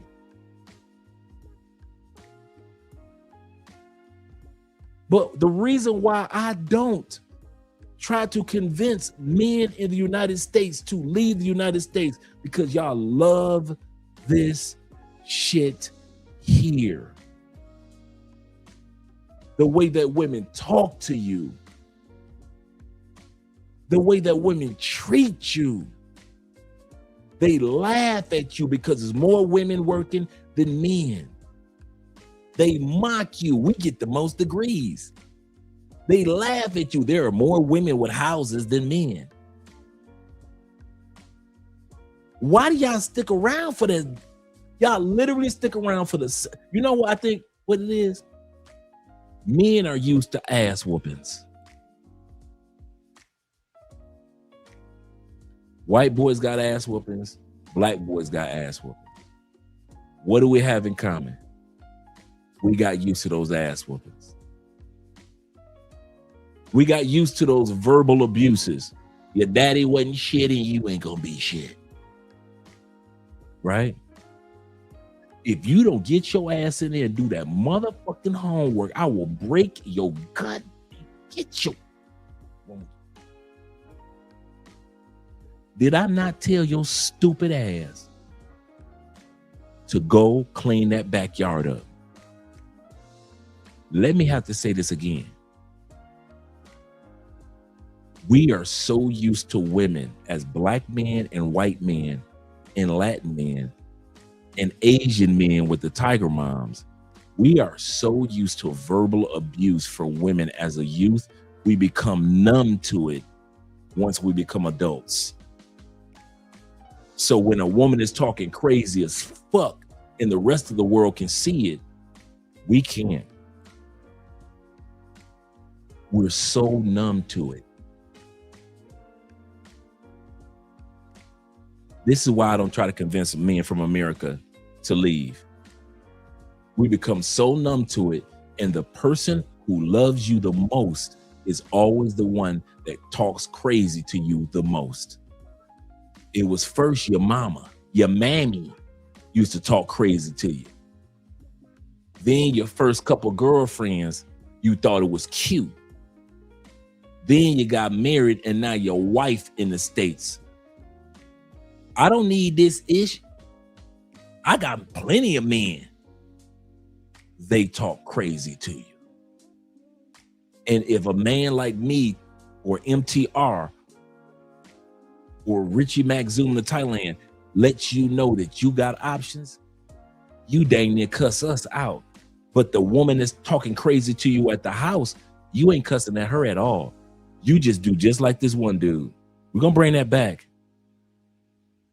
You cry in the garage, asking her, I just wanted 5 minutes of peace. And you got men in going to other countries. And the one thing I have never had to ask my wife for, y'all ready? One thing I never had to ask Andrea for, peace. It was automatically given. Zeta says this, yep, Dre. He said, I'm stacking so much money. He said, I haven't been on any major outings since touching back down. He plotting in the U.S. or on U.S. soil. After I get out, he said, after I got out to see the World Cup, back to grind mode, plotting, preparation, and travel. Andrew says this, no lies. He said, no lie. He said, I used to be numb to it until watching your live stream. Shout out to you, brother. Shout out to you. He said, I can't unsee it anymore. That I have options now. Men who want peace are traumatized in the States, and women in other countries will give you the peace that you're looking for. I didn't say women in other countries were perfect. I didn't say that they were flawless. I didn't say that times they won't get mad at you. But for the most part, most of us who are dealing with women in other countries, most of us, not all of us, have found peace when it comes to the ladies that we deal with. And IMF says some beta males still apologize to Whoopi Seeley from Color Purple on behalf of Danny Glover. Mr. Whoopi, I'm so sorry. Red pill males are like, bitch, I'm not the one who beat you. Fuck you, for real. Seriously. And Zeta, we're gonna end it with Zeta said this. He said, like Linkin Park said, I become so numb. Wow. I become so numb. For real. I can't feel you. I can't feel you there. It reigns true to Western women. I'm about to bring that part back, man. When I first saw this, when I was doing this editing, so sad, man. That is so sad. For those that didn't hear what he said while he's just sitting there, we're talking about the guy in the bottom square. He was saying, all I want is 5 minutes of peace. Let's bring this back. That it's better for a man to live on the roof of his house than to live inside of the house with a quarrelsome woman. Okay, so ladies, it's our job to set the tone in our homes, to provide that warmth, to provide that love. You think this is normal? You work all day and then hide out here instead of being inside. I want 10 minutes of peace. Unbelievable. He said 10 minutes. He said, all I want is 10 minutes of peace. See, I think it's time we I don't know if they already have stuff like that where women gotta go to school before they go into a relationship to really study on how to be in a relationship or marriage.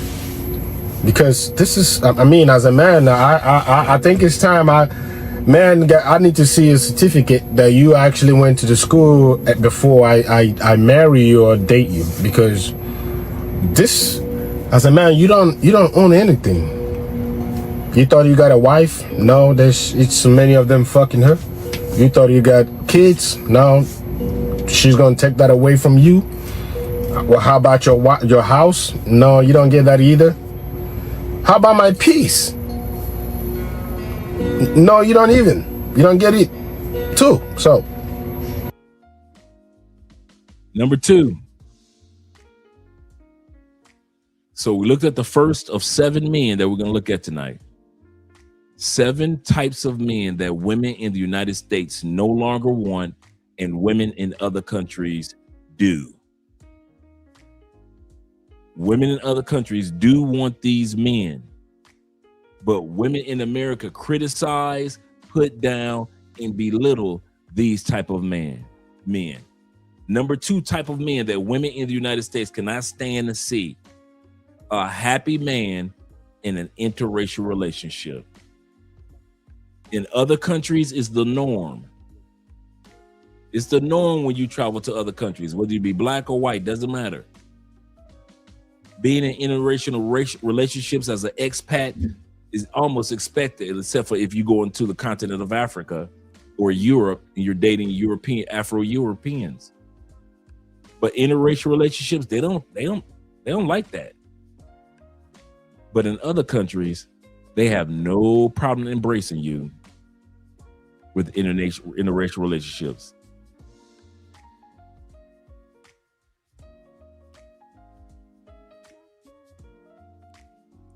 I think all women don't like seeing their man of race date a other race. Women are quietly racist against. Mm-hmm. They don't like interracial stuff. You think white women mind? Oh, they do. I know they do. He said, do you think white women mind? Because we always talk about what black women have to say.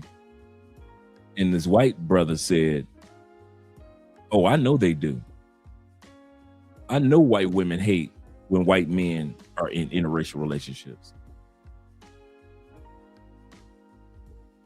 I think all women don't like seeing their man of race date a other race. Women are quietly racist against. They don't like interracial stuff. You think white women mind? Oh, they do. I know they do. Oh, they do? Oh, yeah. I didn't think they cared. They get mad. Ah. They'll tease. They'll get like 3 glasses of wine and be like, so, you dang a black girl? Are you afraid she's gonna like beat you up?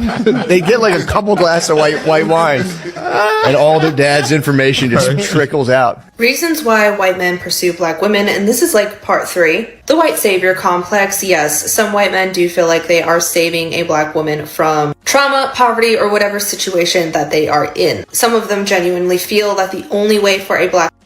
Now, we are talking, I just said, white women hate on white men for dating women of other races.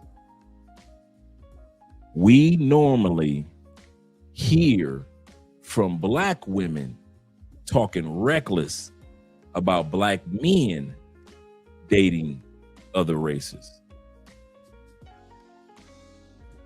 But this is why I posted this, to let y'all know our white brothers go through the same mess, the same hateful slurs, because they are happy with women in other countries or other cultures.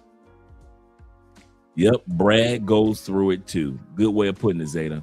Women to be out is for them to marry a white man. Another reason is white narcissism. They have a racial superiority and feel that other races are inferior, so they go and they find a black woman to serve them. Some white men pursue black women because they're bored. They are bored of their conventional, traditional, and usually Christian lives, and they want to spice things up, so they go pursue black women the same way you would go to an adult store and pick out a new toy to play with. Some white men pursue black women because of wagers or bets that they make with their friends, trying to see if that person is able to score with a black woman, and they will either get brownie points or they will confirm whatever stereotype or bias that they have about black women. Now, each of these are nuanced and deep-rooted and absolutely horrific, but they do happen. I say any day of the week, if I see a black man with a white woman, I'm like, that's that deep-ass self-hate, my nigga. You need to do something about that, right? If I'm walking down the street and I see a black man with a white woman, there's a weakness in him. Ooh. When I find out a black man has a white wife or a white girlfriend, my entire perspective about them changes. And at the top of the list, I can't take them seriously because they don't take their life seriously. Am I crazy for saying I will not date a black man that dates white women? And I'm not saying like you can have never dated a white woman. I'm just saying if you continuously date white women more than you date black women, I don't want to date you. I feel that interracial shit. White women, if they date a black man, dead wrong. But if a black woman find her a rich white man, right on, sister. What I will judge you for is messing with white women. If I find out you mess with white women, you're just knocked down a couple notches. How many times do I get on here and tell you that this is how people feel? And you're like, what? Like, what are you talking about? Nothing as a black man lowers your dating stock more than involving yourself with a white woman publicly. Literally, it's like catching a plague. It's worse than having a felony, okay? It's treated like a transmitted disease. It's worse than having J. Cole in the Spotify Wrapped. I'm not gonna lie. I feel like it would be easier for me to date a black woman if I was on Island, my name was on the list, than if I dated a white woman. And I cannot emphasize enough how much I'm not joking. And look, obviously not everyone is like that, okay? But I'm talking about generally, literally an insult in the black community is you look like you date white women. That's literally like a black person calling the other black person the N-word. It is a slur. And y'all need to understand, the people who say these things aren't the ones who just like negotiated their way onto earth. You will see like a baddie and they'll be like, oh, have you dated white women? Like what? Like, bro, it's genuinely scary out here. Oh, and by the way, this is another example of the thing that I mentioned that everyone pretend they didn't know what I was talking about, where it's like the person you date affects how people view you romantically. So again, the whole dating stock thing, I'm right as usual, always. And also, disclaimer, this is not an anti-white woman or anti-black woman post. I love all women. I'm just saying that this is a thing that occurs and this is how certain people are viewed if they mess with white women. This one might get me canceled, but I feel like I have to speak on this. Yesterday, I saw an interview with 2 African American women, and I say African American because it is relatable to the story, and they were speaking on interracial couples. I believe their exact words were, Black women with white men are tired. They're tired of dealing with their own race, is the way she explained that. Decided they wanted to date white men. Then she says, Black men who date white women are weak. This right here is what fired me up. A little backstory. I'm married to an African American man. Especially coming from a Black woman saying that Black men are weak for dating a white woman. Black men are not weak for dating white women. My husband had been through so much before me and dated strictly in his race his whole life until we got together when he was 22, 23, somewhere in there, and been treated like absolute trash. But that's not to say that's technically Black women. It's just the people he was picking. So here's the caveat. Plot that same Black man or white man in another country, and he has options. The same dude, no different economics. He dresses the same. Plot that same white dude that's not being accepted in his home country because he's in an interracial relationship. Plot him in another country. Philippines are not tripping because white dudes are with Filipinos. They are not tripping because Filipinos are with Black men or with Latin men. They are not tripping that Korean men are coming to date Thai women. Nobody is tripping. Only in the West. Only in the West are people tripping like that. You could go down Brazil, get you an Afro-Brazilian sister, because you know Black sisters do not consider Afro-Latinas Black, right? You ain't Black. Okay, cool. Oh, cool. Me no Black. Me no Black, right? They don't consider Dominican sisters Black. They consider Afro-Colombians Black. They don't consider Haitian sisters Black. They don't consider anybody in the Caribbean Black. They don't consider our Afro-European sisters Black. So, and even Africa, African-American sisters, if you marry a sister from Nigeria, she ain't Black. That's how they treat them in the West. Y'all go ahead.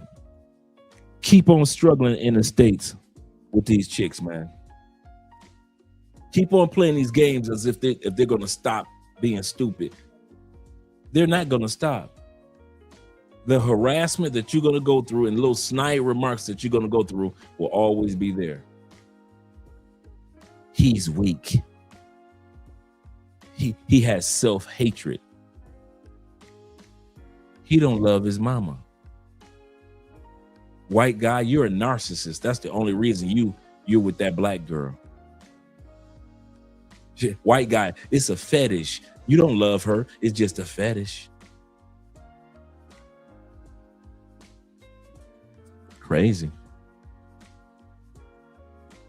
Yep, they consider dark-skinned Cambodians Black women.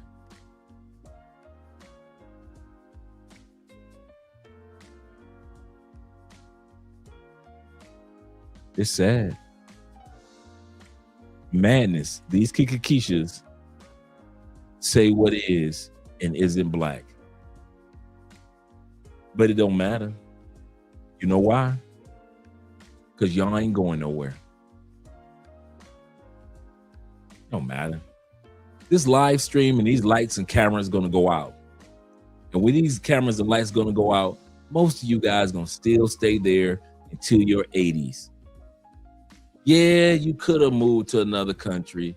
You could have traveled to another country, but you didn't. The furthest you got was to Mexico. And you turned right back around and went back to the house. That's the part about American men. We fuss, we cuss, but we ain't going nowhere. And American women know it. I'll say that again. And American women know it. That's why they treat us the way that we do. They do. Because they believe we don't have any options. And the next group of men that women in the States cannot stand, do not want, do not like, but women in other countries do, a man who's happy without them. Women in other countries love a man that could come to their country and you already have a sense of humor. You already have a sense of likeness, that people can like you. You come to their country and you have a sense of community, a sense of you can be with somebody or you can be by yourself in their country. They don't have a problem with that. They don't have a problem with you telling them no. Baby, we ain't going to the movies today. We can go tomorrow though. Okay, Poppy. They ain't got no problem with that. None whatsoever. If you're with them, cool. Okay. It would amaze you how many Colombian women that I was dating. You know, Colombian women are jealous. And I've said this in the past. When they saw on Facebook, and Andrea is the first person I've ever posted, ever. And they saw Andrea on my Facebook page. And my WhatsApp blew up with the women from Medellin that I was dating at the time. It will amaze you how many of them were happy that I could be happy even without them. Only one or two were disappointed. The rest, hey, Dre, as long as you happy, I'm happy. That ain't gonna happen in the States. Let you post a female in the States and those other chicks don't know her. They are not gonna be happy for you. You can believe that. Let me give a shout out to my brother. Shout out to my brother T-Mac with the $10 love over on PayPal, not PayPal, sorry, on Cash App, and the $5 Bitcoin. Bitcoin has been going up and down, up and down, up and down.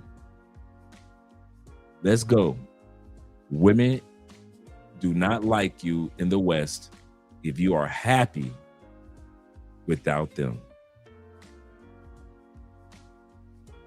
Women hating to see men be happy. They hate to see it. So many women, even if they're married or have a boyfriend, they're like, ugh, I hate when he's happy. Ugh, he's smiling. Ugh, gosh. Like, I don't understand that. I don't understand why a woman would want a man to be unhappy or why she just doesn't feel comfortable when he is happy. It is a sign of insecurity. It is a sign of... When a woman see that you happy without them after she thought you was supposed to be all on her, it bugs them out. Guys, you understand how bad women get mad when you ignore them? This is why a lot of times when women reject you and you move on and you doing your thing and you happy, they get pissed off. They start to hate you because they thought that you were supposed to cry, you were supposed to get all upset. When they see you good with that, they get angry, bro. This is what happens.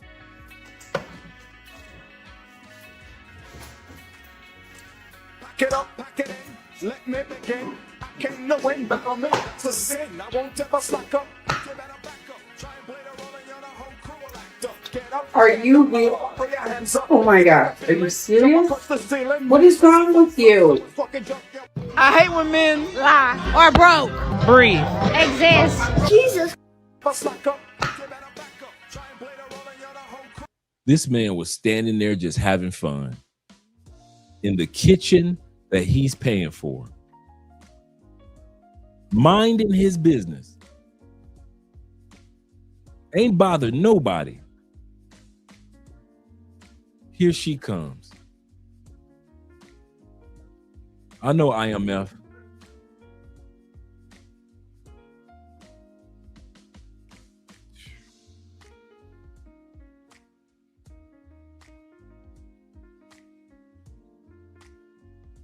I'm going to say something that a lot of you guys who travel can confirm.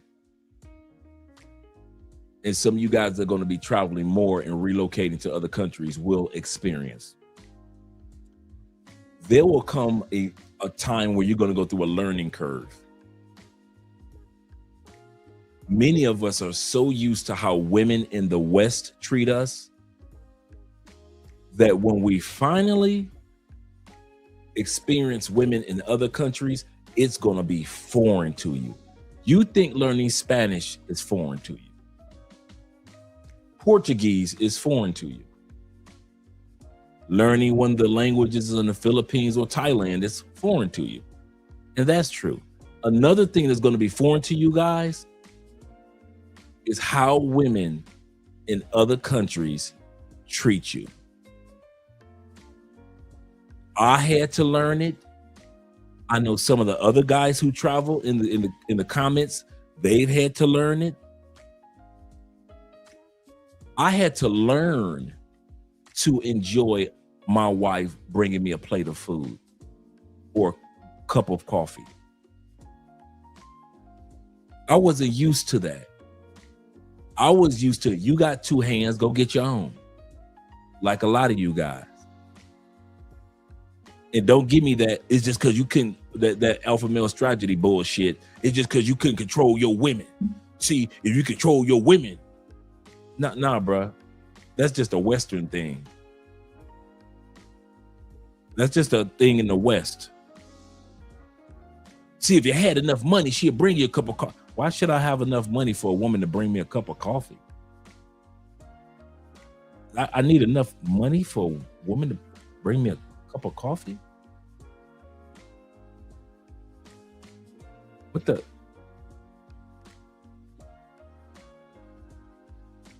You're going to have to learn that. You're going to have to learn to be around women that don't. Some of you guys, I'll give you a perfect example. T-Mac, you can attest to this. There are men that go to Medellin, date Colombians, Brazilians, and Venezuelans in Medellin. And you know what they call these women? Hey, bruh, I couldn't date her no more, bruh. She was too clingy. Bruh, if I had a dime for every time one of you dudes confused affection with clinginess, bruh, the money that I would have, T-Mac. Men from the West are so used to women being standoffish, or they want to hug you when they want something, or give you some sex when they want something. Men in the West are not used to public affection like in Brazil. You aren't used to walking down the street holding your woman's hand and she's sexy. Men in the West are not used to women just walking up on you and she just giving you a kiss because she like you or she into you or she's your woman. She'll walk up and just kiss you on the bald head and keep it pushing. A woman in the United States will talk about your bald head. A woman in another country will kiss your bald head. A lot of you dudes threw away a lot. I've seen so many dudes throw away some good Venezuelan women because you were not accustomed to women touching you, affectionate with you, holding you while you're asleep, not putting her knee in your back. Some of you guys aren't used to a woman asking you, how was your day today? Tell me about what you did today. Are you good? A lot of you guys are not used to a woman telling you, are you good? Is everything all right, baby? I'm just trying to make sure that you're enjoying my country. Is there anything that you need in my country? Is there any restaurant you want to go to? I got a couple of spots that my family told me about that I want to show you here in my country. A lot of you dudes chase women away. How dare a woman be affectionate with you? How dare she, Dre, I had to let her go, dog. Well, what happened? Man, dog. She was too clingy. She wanted all my time. I got other women I want a bunch of other women, which is cool. But do realize, a lot of you dudes, We as Western men from UK and United States, we are not used to women competing for us. You listen to Alpha Male Strategy, he thinks because women in the States only compete for men because of money, then it must be women around the world only compete for men for money. Only in the States or UK they gonna ask you when y'all first meet, so what do you do? Oh wow, how much money do you make? That's in the West. I have never had a woman in another country, out of all the countries I've been to, I have never had a woman in another country start off asking me, what do you do? Oh wow, that sounds interesting. I might be interested in that. Well, what do you make? All women want resources, but not all women want resources only. In the West, you are mainly resources of finances and sex only.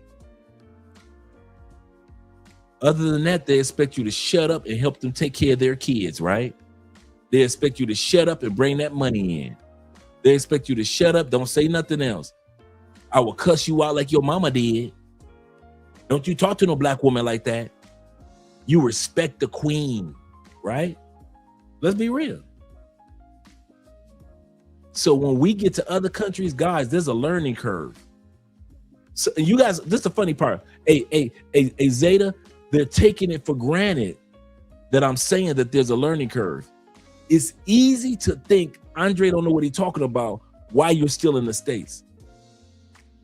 When you get to DR and get you a regular, sexy, but down-to-earth, traditional Dominican woman, and how that young lady treats you, everything that I'm saying tonight, you're going to say, oh man, I had to get used to that. I wasn't used to a woman bringing me a plate, Dre. You was right. You was right. I thought I was ready for that, Dre. I wasn't used to seeing a woman come back and get the plate and go in the kitchen and clean it up. And I didn't, Dre, I wasn't used to that. I almost stood up and handed her the plate. Her mama almost cussed me out. Dre, you right. I wasn't used to that, bruh. I wasn't used to a woman just giving me peace and introducing me to the island of DR. She showed me stuff about DR I didn't even know. Dre, I want you. You ain't lying, dog. You ain't lying. And you right. They clingy, dog. They want to hug. They want to hold hands. They want every female to know this is mine. You can't have it. In other words, Dre, I ain't used to women having to compete. Dre, I ain't used to no woman realizing and acknowledging if she gonna get me, she gotta compete.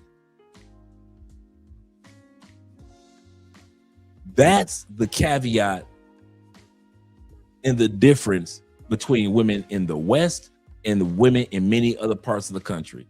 I mean, parts of the continent or the world. Women in many countries, I'm not gonna say all countries, but many countries treat mating as a competition because they know statistically there are, if you come to Cali, it is 80-1, 70-1, some countries 20-1, 15-1. Girl, if I don't get them, somebody else will. Whereas American and UK women will say, I got a roster. I don't need you. I don't need no man. I'm telling y'all, bruh. And y'all not used to that. A lot of brothers ain't used to that.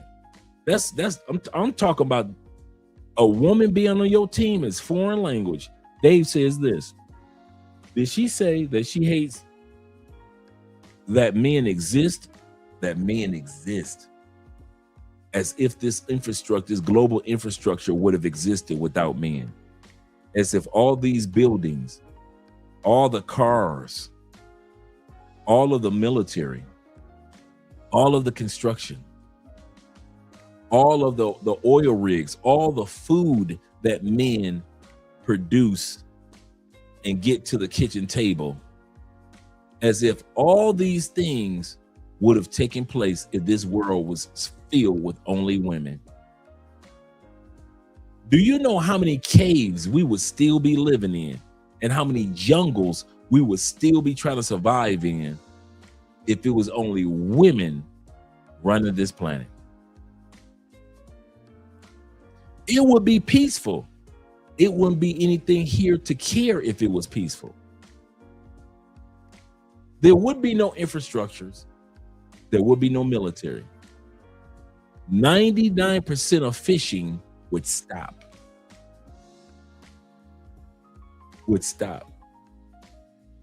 It's, guys, there's not enough studs in the world to do the job of a man. I'm gonna say this again. Well, women, we could build this. Ladies, there's not enough studs in any city to build a city like New York. Y'all ain't got enough gay women that act masculine enough that's gonna get up on those high beams and carry some of the material that men are able to carry. Ain't enough studs. There are not enough studs that are that act like they manly in any city to build infrastructure the way that we do. There's not enough studs to build the pipelines underneath the streets. There's not enough studs to build bridges and sewer systems. Why I say studs? Because you know the regular chicks ain't gonna get their nails broken. A regular chick is not gonna build a bridge. You can forget about that one.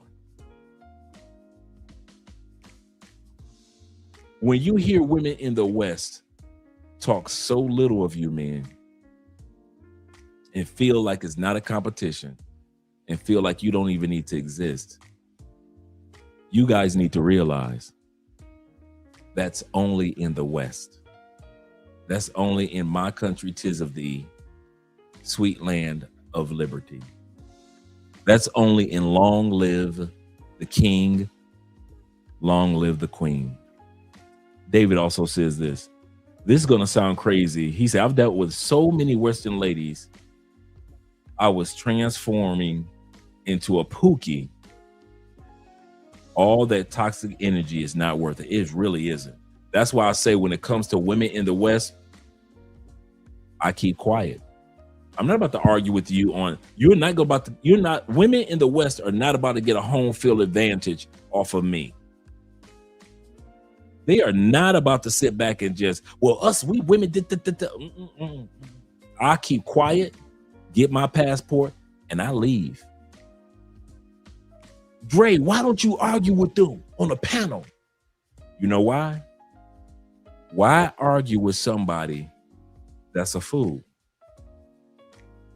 The Bible says this, even a fool looks wise when he keeps his mouth shut. Even a fool looks wise when he keeps his mouth shut.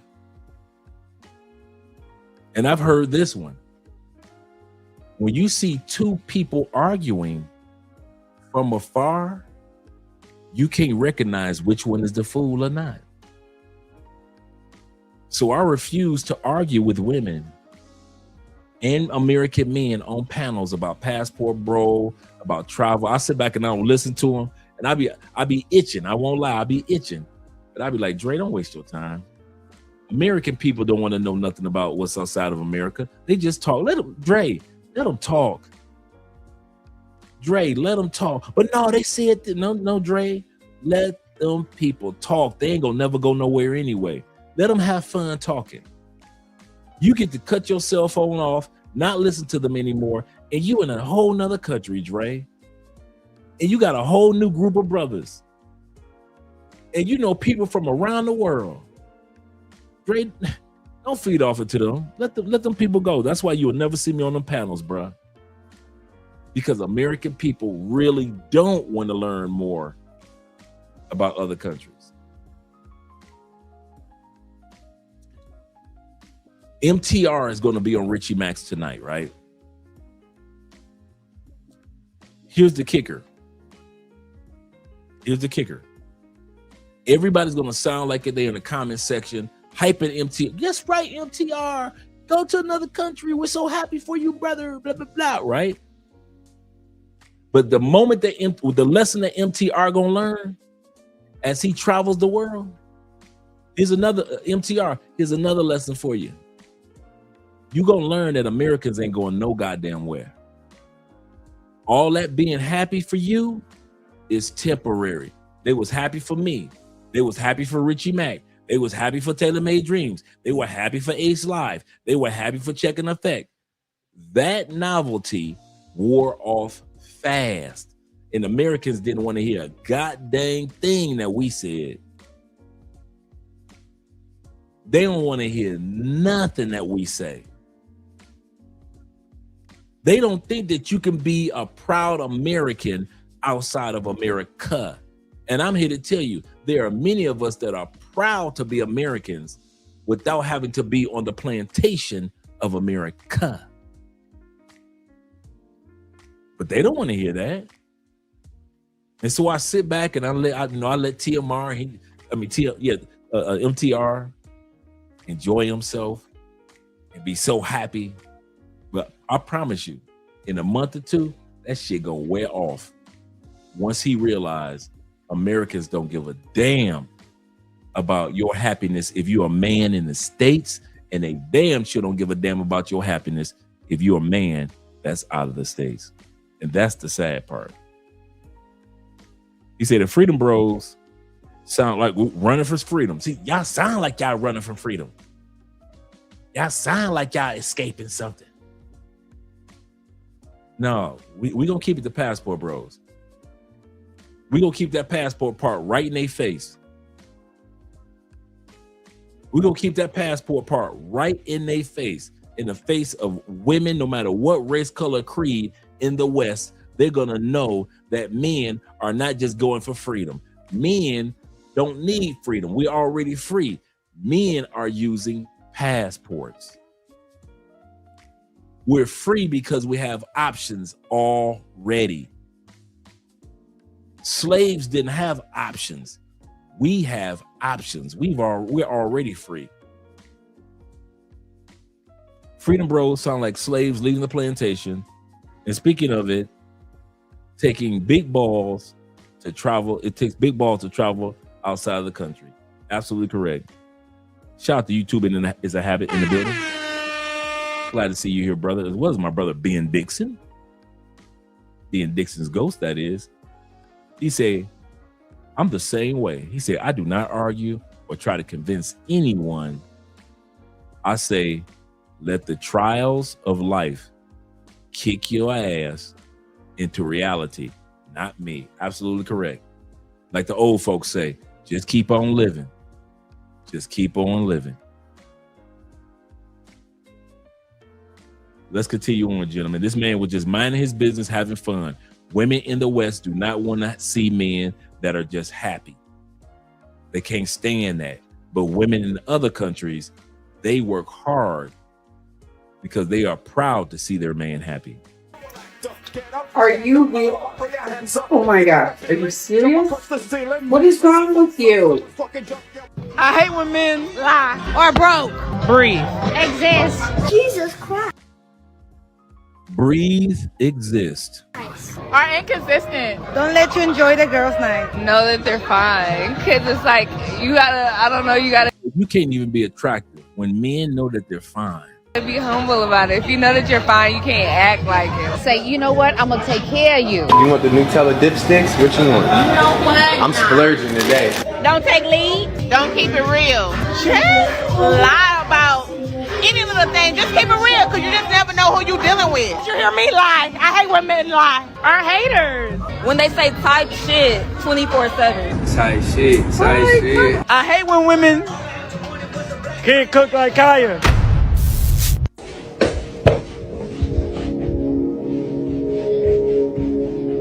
Hey Google, stop music. am I doing? What are you doing? We're having spa day. Spa day, okay. Alright, enough of this nonsense. Let's go, Chase. Come on. He doesn't want to go with you. Let's go, Chase. Leave him Come here. on! Fine. Hey, Google, play. You see how that works in the West? You see how that works? Him and the cat just chilling. Ain't bothering nobody. Even the damn cat. Even the cat can't catch a break. Even the cat can't catch a break. They do not, and I mean do not want to see y'all happy at all. At all. Wish you would showcase any form of happiness. Even the cat had to fight for happiness. You saw the cat was fighting? The cat just wanted to chill, mind his own business. They don't want to see the cat happy, bruh. Yep. Shout out to T-Pat in the building, as well as Casual Jeremy in the building. He said the cat tried. The cat is tired of her crap. Absolutely correct. Even the cat, bruh. Let's go back and watch that one again. Can't cook like Kaya.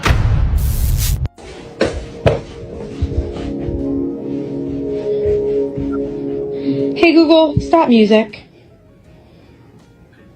What are you doing? What am I doing? What are you doing? We're having spa day. Spa day, okay. Alright, enough of this nonsense. Let's go, Chase. Come on. He doesn't want to go with you. Let's go, Chase. Leave him Come here. on! And he said he doesn't want to go with you. So the cat is a male cat. Look at the cat right now. Gone with that. The cat is a male cat. Said he doesn't want to go with you. Chase said, I'm chilling. Chase said, we are having a spa day.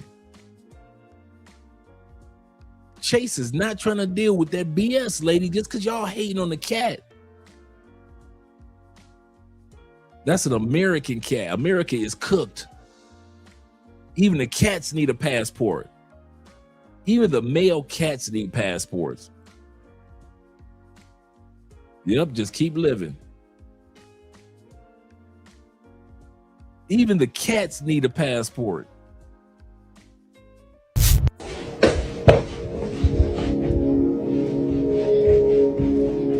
Hey Google, stop music. What are you doing? What am I doing? What are you doing? We're having spa day. Spa day, okay. Alright, enough of this nonsense. Let's go, Chase. Come on. He doesn't want to go with you. Let's go, Chase. Leave him Come here. on! Fine. Hey, Google, play.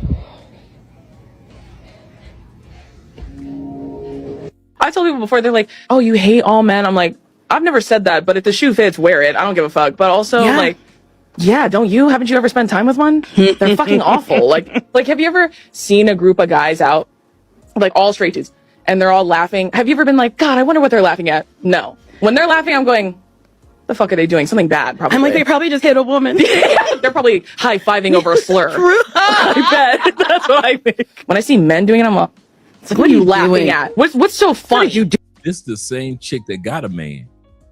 Oh, my bad. The same chick that got a simp. Because the state of the world? Out for chicks like this. No matter how many craters on her face, there will always be the dude in the States that will simp for chick. And a woman can talk greasy and y'all will still let her in your Mercedes. That's how it is in the West. You know what's so funny? If these chicks were born in another country, half of this nonsense that they speak wouldn't ever be spoken. Wouldn't ever be spoken.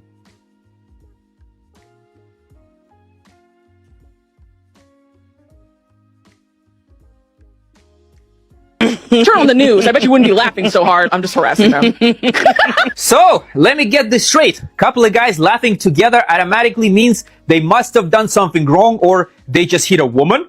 This isn't a joke. It is straight up hating on men with a smile. Because to them, peace looks like happiness. And they don't like happiness when they're not around. She's not going to preserve your peace. And I know there's some women in here like, no, I'll preserve my man's peace. And you're a fucking liar.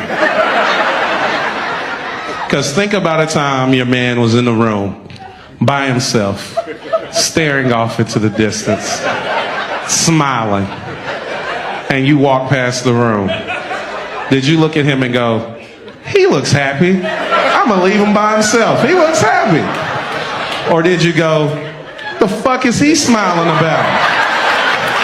It better be me. It better be fucking me.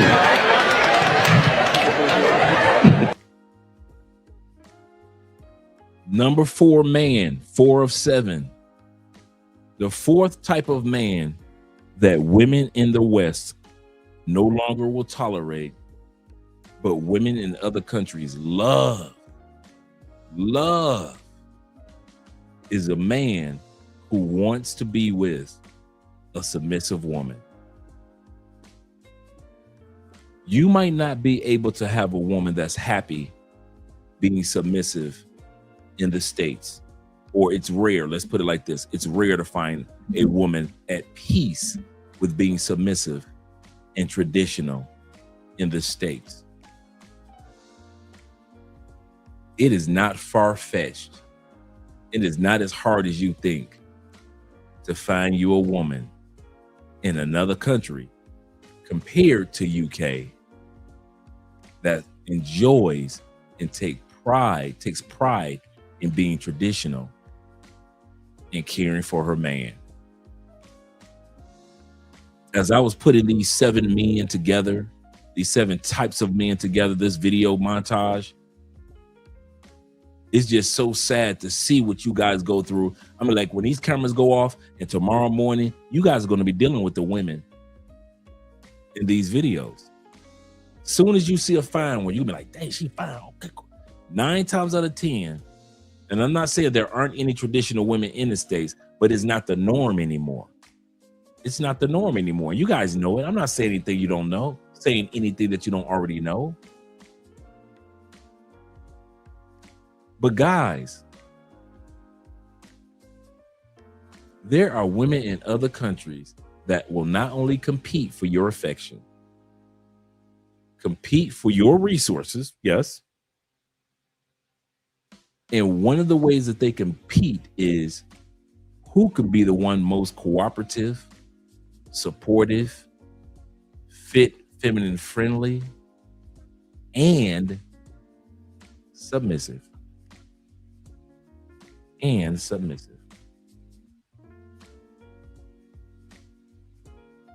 So a few days ago, I made a video saying the things that I do for my husband that most modern women wouldn't agree with. And y'all, when I tell you the comments had me dead, the amount of people who were so flabbergasted that I consider my husband my leader and that I ask him for permission before I do certain things is honestly quite shocking. For one, I didn't understand why so many people were so pressed about a relationship that has nothing to do with them. And for two, I don't understand the fuss that a lot of women have with a woman considering the man that she married her leader. I mean, why wouldn't you marry someone whose judgment and leadership and guidance you can trust? Why is it a comical thing to respect your husband so much that to even ask permission before doing certain things just to make sure he's okay with it is something that's deemed as comical or oppressive?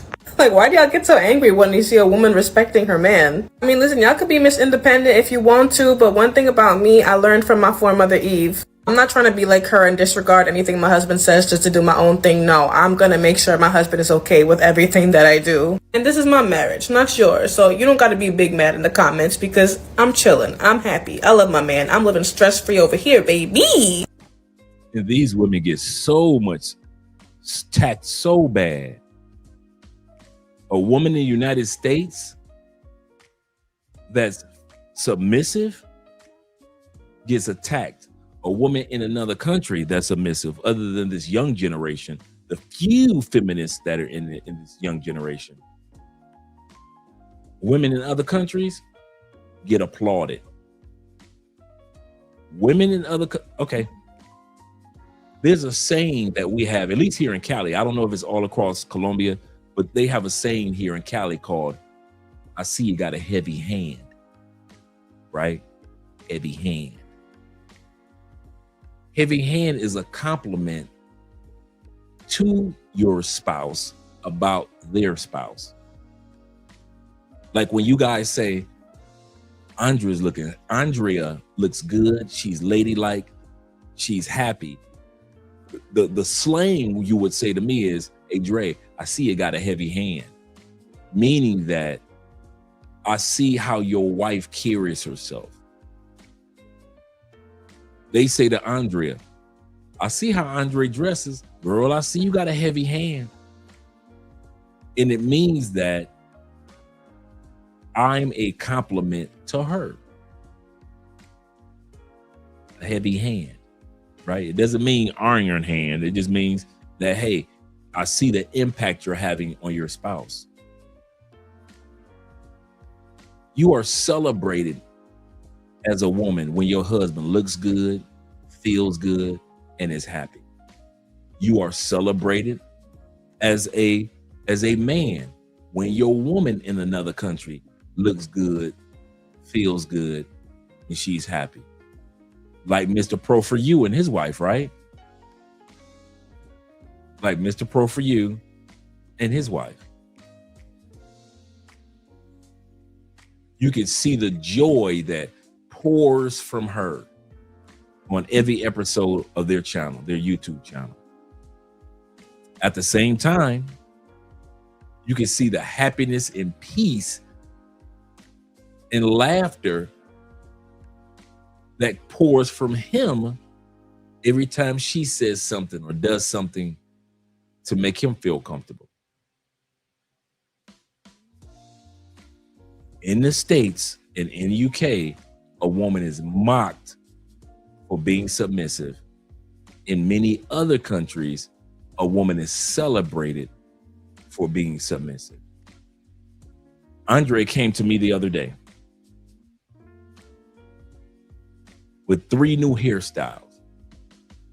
What do you think about this one, man? What do you think about that one? I said, I like this hair color. This is nice. And she's worn it before. And I was like, I like this one. She said, I like that one too, the same one. She said, I'm not sure if I'm going to get it. Well, I had it before a couple times. She said, but we'll see. She didn't just go out like women in the United States, change her hair color, change her hairstyle, because it's my head and I do what I want to do. She didn't do that. She came to me first. A lot of you guys are never going to experience that. Never experience it.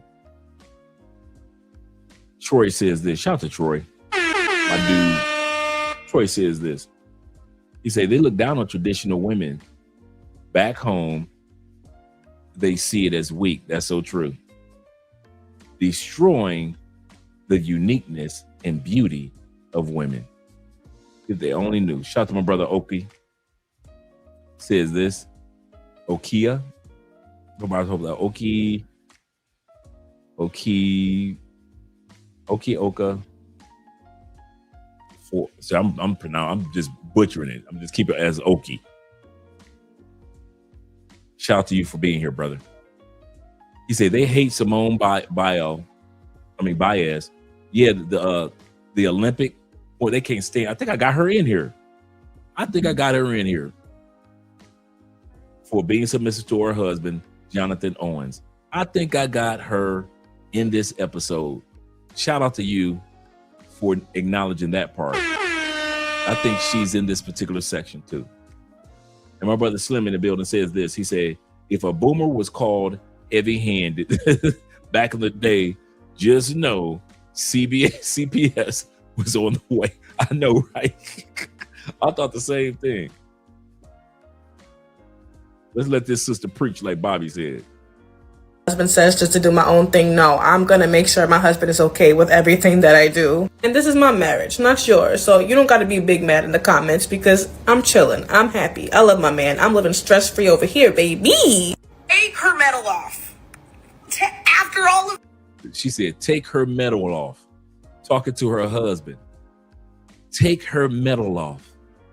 Take her medal off. I'm sorry to say, but we have always said other women keep women single. At this point, what is a better example of this relationship right here? Y'all hate her man so much because he said he didn't know who she was, and y'all have ran with it to make it seem like he don't like that woman. Simone has stood up for this man. She has said leave her alone. She even claps back in comment section now because she replied to that video. Some of you are miserable.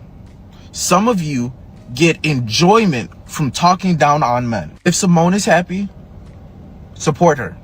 If something comes out that's negative, support her. Every sport, when a team wins something and that person has a significant other, they take pictures together with the trophy, with the ring, whatever the prize is, they always take a picture together. To be honest, if they didn't take this picture together, I would look at it sideways as, why are you not taking a picture with her? Why are you not supporting her in her moment? This man negotiated in his contract with the Chicago Bears to ensure that he was at the Olympics.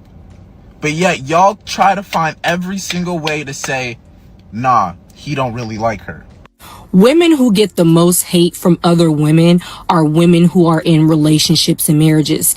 I am convinced that women hate men so much to where they will completely demean and pick apart a woman that absolutely loves her. You will be called pick-me's, you will be called stupid, you will be called everything in the world just because a single woman hates men so bad. Let's not even talk. Yeah.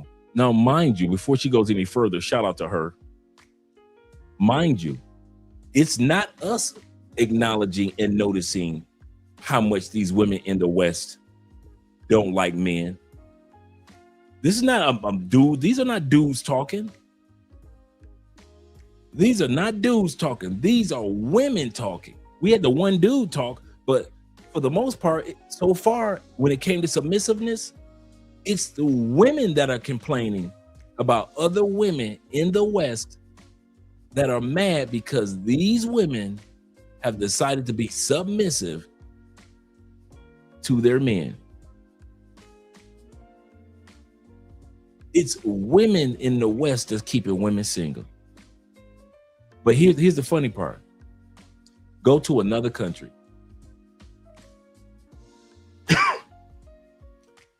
Will not the women in another country introduce you to a friend if they got a man?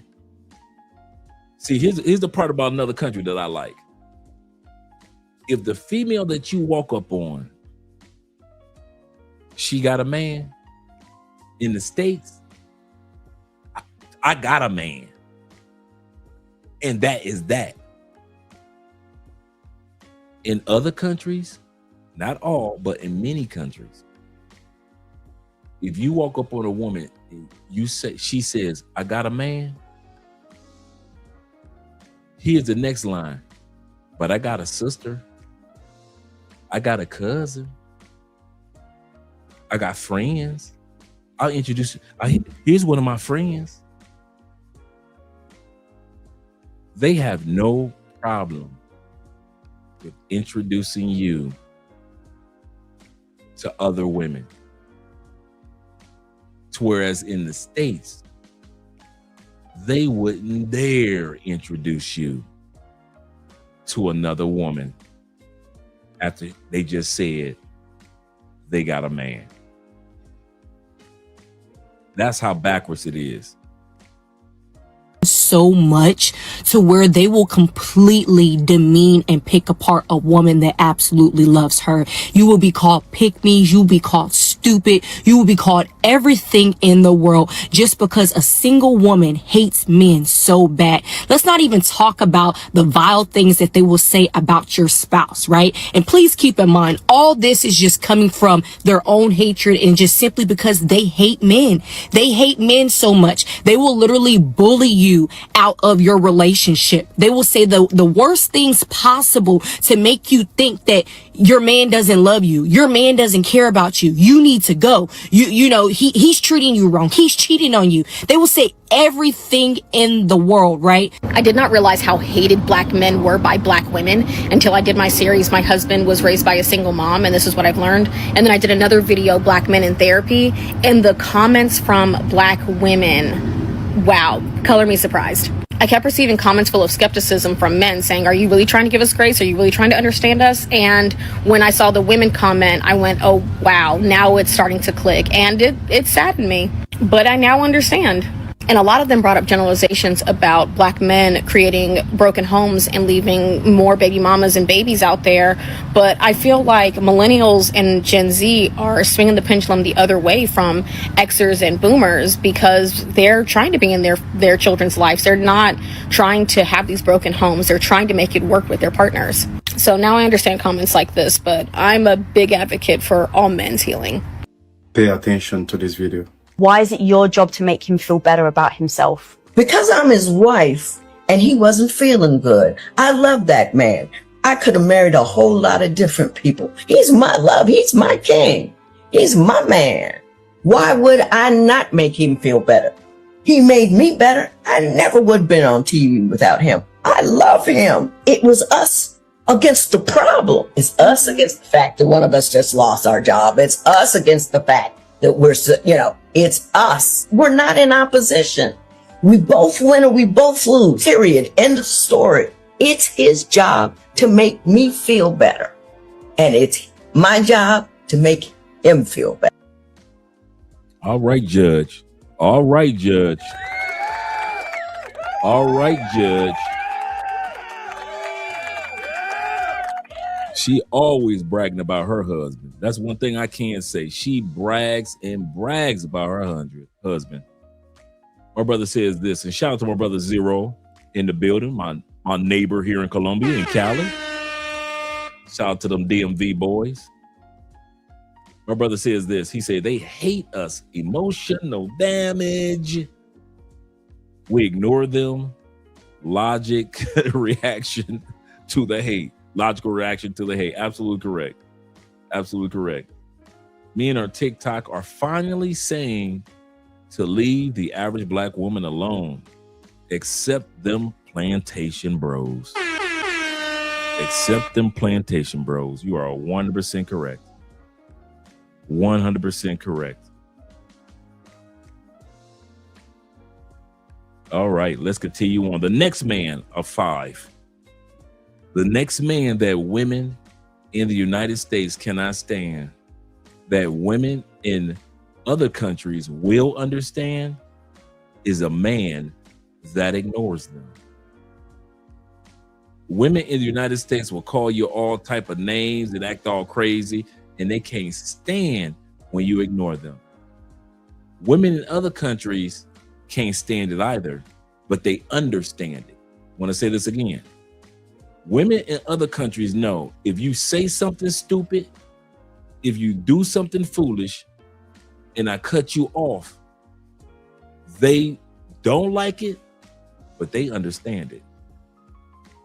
Women in the States, you ignore them, they take it personal, and here come the attacks. Here come your car getting keyed up. Here comes sugar being put in your tank. Here come you need to put, okay, if you think I'm lying, how many of y'all been to other countries and had to go down to the police station and put a restraining order on a foreign chick for stalking you because you didn't want to be with her no more? You go and put that in the comments. I ain't got one. I'm gonna tell you that now. I have never, in all the countries I've been to, I have never had to put a restraining order on a foreign woman that I decided to ignore because she started doing some crazy stuff. Now they may do it to the local men, but I'm talking about us foreign dudes. I've never went to a country where if I ignored a woman and didn't want to be bothered with her, she was getting on my nerves so bad, I had to go down to the police station in DR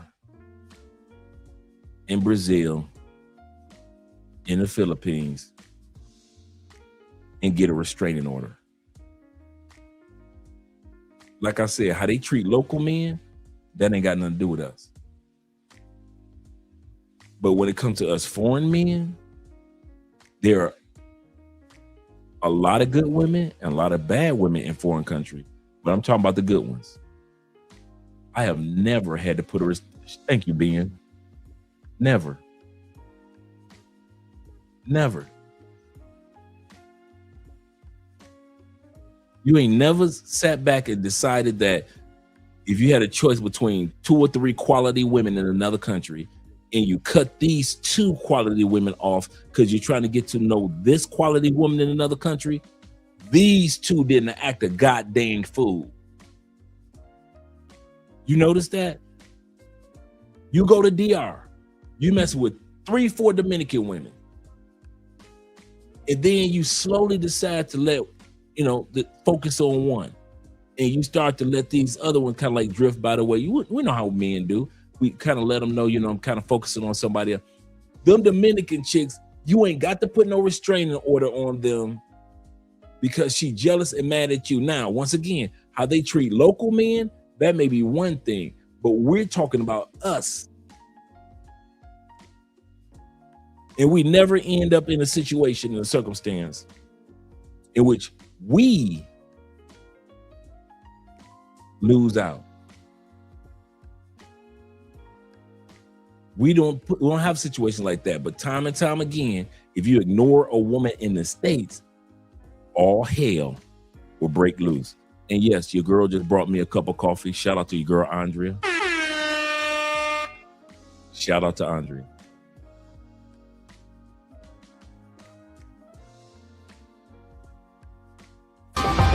I've decided to move into another direction. That's how you feel. I gotta respect it. And that's all you have to say. If that's how I feel, I'm gonna respect it. You seem like you sent your one-liner. If that's all you have to say, let's hug and let's just let it go. You ain't trying to fight for nothing. You seem like you've already made your decision. It ain't about me already making a decision. You don't have a rebuttal for nothing that I'm saying. You seem like you've already made your decision. I wanted you to say something. I'm you're not saying you speak. It's not time to listen. It's time to talk. All of the things you say you want to be there. You're here for me. You're all about the future and everything. You didn't even fight for a second. To the table with the table, the chairs, the bacon. So I'm not asking or begging a man to take care of me because I don't need that, honey. Look at me. Few moments later. I'm tired. I no longer want to be an independent woman. Forget that INDE. I'm good. I want to be a housewife. Where are the men? Like, that's what I want to know. Like, where you at? I done been to the gym. I done been to Target. I done been everywhere. Like, where are you? Where do you be at? Where do y'all be at? Where's the men? Where's the men that want wives? Like, where are you? Well, they don't Where like you looking at? Because obviously you're not looking over here. Like, they do not like when y'all ignore them. Where are the men? You can't be in Target. Yes, we are. You can't be in Home Depot. Yes, we are. We are busy minding our own business. That's where the men are. That's where we are. Stop asking where we are on every other TikTok video when y'all told us to leave y'all alone. Y'all told us to leave y'all alone. So we did it. We did it. We did it. We did it. Yeah, we did it. Like Dora the Explorer. Y'all told us to leave y'all alone. So we did it. We did it. We did it. So we did it. Just like Dora the Explorer, we're ignoring them like deaf people ignoring sound. Absolutely correct. Shout out to my deaf brothers and sisters out there that ain't got to hear these women. what's wrong? Like, where do we find men at? Like, where? You cannot make this stuff up. You can't. There's going to be nothing like the female loneliness epidemic that you're going to see with this generation of women when they hit the 40s. It's going to be out of control. Yo, what is going on, guys? It is Taylor the Fiend back again, and today we are taking a look at modern women getting starved for attention from men. Don't forget to leave your thoughts and your comments, and let's just jump right into the video. Men are not like how they were when our parents were growing up. I grew up like the man is supposed to take care of the woman. The man is supposed to go up to the girls. Like the man is supposed to have drive and initiate everything. Like I feel like now it's so hard to find guys that like even just in general have drive in life. Like I feel like it's so different. When did this change? When did this change? Anyways, I just feel like there's no manly men. That's because many modern women said manliness was toxic. I mean, what exactly were they expecting here? I don't know. That's messed up. Because I know you saw me see you. And you still got off that treadmill and you walked over to that girl and fed it. We're at the gym. What's funny? We're at the gym. What's funny? Plummeted. Actually, I feel like when I go to Nigeria this Christmas, I will really believe if it's like me. Maybe like I'm not just the I think I am. You know what I'm saying? Or if the temperature has really changed and men don't approach women any longer. What's tea? Men don't approach weaves any longer.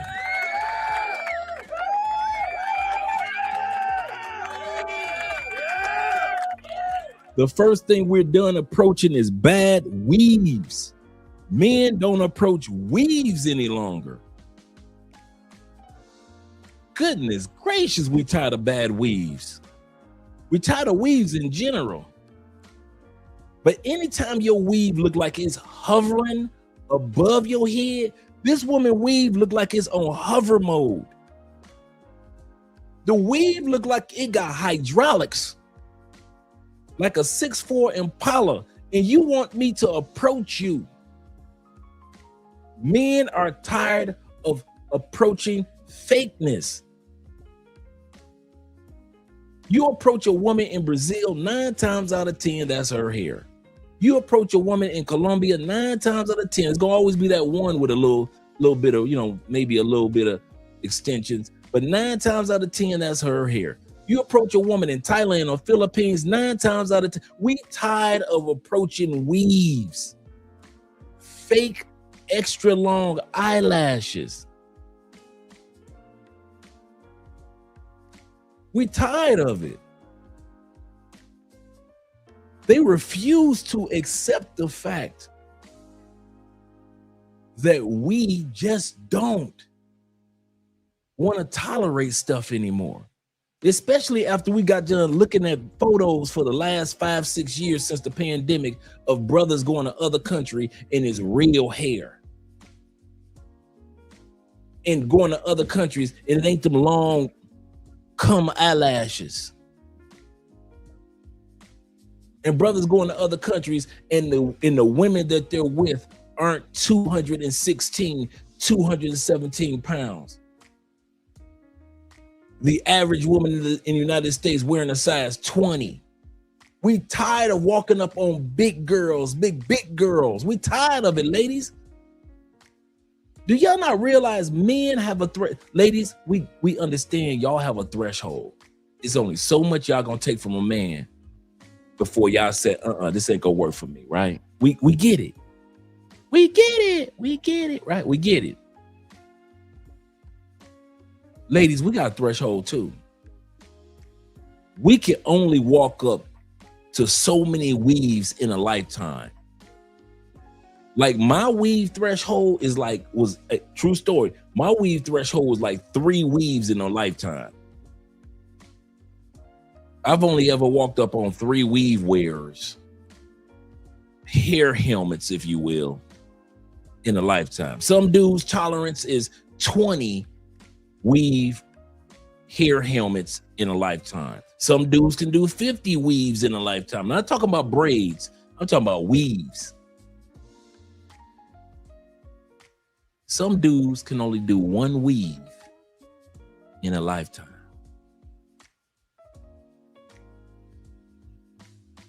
To where for the rest of his life, he only gonna be with natural haircuts. Man, I got to the point where I was like, I'm gonna just deal with the chicks with the pixie cuts. I'm gonna just deal with women with the short haircut. At least I know the short haircut 9 times out of 10 might be hers. But then all of a sudden they start coming out with the pixie cut wigs.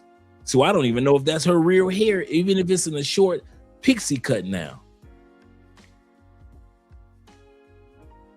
Man, y'all got to put up with too much in the States. Y'all got to put up with too much in the States. He say, nah, for real. She wears weaves or wigs. That's an automatic turn me off. It's automatic. It's automatic, baby. Absolutely. Absolutely.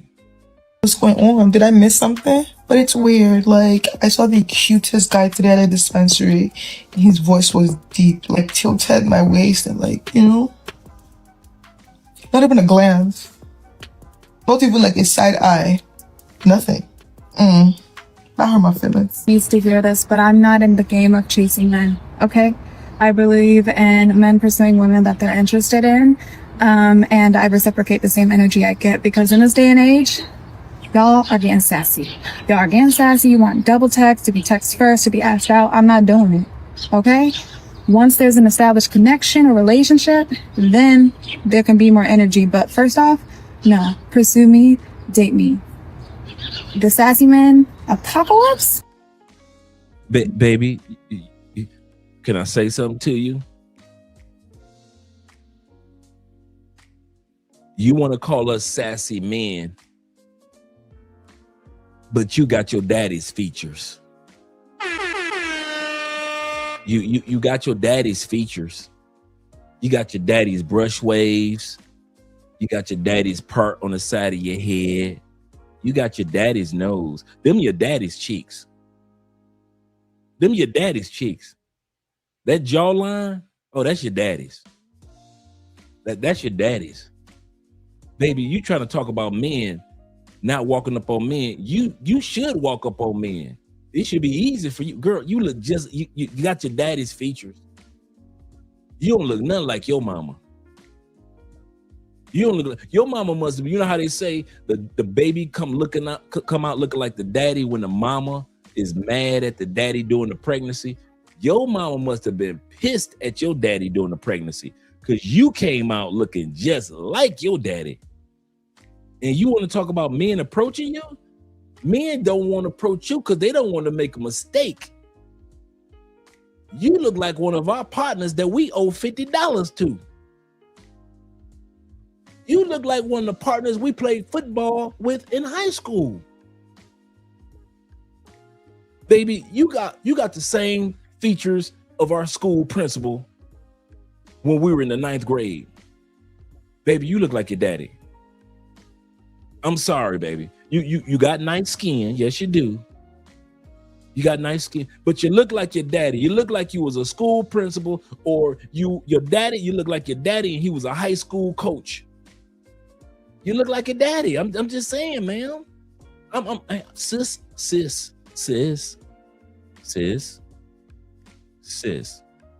I'm helping you out. The last thing you should have got was a short haircut. Some women can pull it off. You got a nice head shape. Your head is shaped like your daddy's.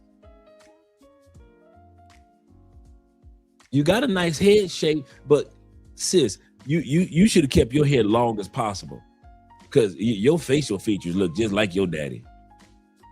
You look like your daddy and 3 of your uncles. You look like your daddy and your granddaddy. You know, when they show photos like, oh, she looked just like her auntie when her auntie was young. You look like your granddaddy when your granddaddy was young. Anytime you were spitting image your granddaddy when he was 12, you shouldn't be questioning why men ain't approaching you. You look just like your granddaddy when he was 12 years old. When your granddaddy was in the fields of Tennessee, somebody took a photo of your granddaddy. And baby, you look just like your granddaddy. Baby, your features so strong, you look like your son. You not only look like your granddaddy, you not only look like your father, but your son got the same damn features. Your son look like his granddaddy and great granddaddy, and all of them look like you. How come you look like 4 of your male cousins, girl? Baby, hear me out. You sound like a woman, you move like a woman, but I'm telling you, you look like all your male cousins. You look like all your damn male cousins. You look like Earl, Keith, Bubba, William, Tyrone. You look like all the Tyrones in the family. Bubba, both of them. You look like Bubba on your mama's side of the family and Bubba on your daddy's side of the family. You wonder why men ain't approaching you. If you was in Thailand, they be like, lady boy, are you a lady boy? You better not never zoom your ass to Thailand. They're gonna be like, the first black lady boy? What the hell? They breeding black lady boys in Thailand?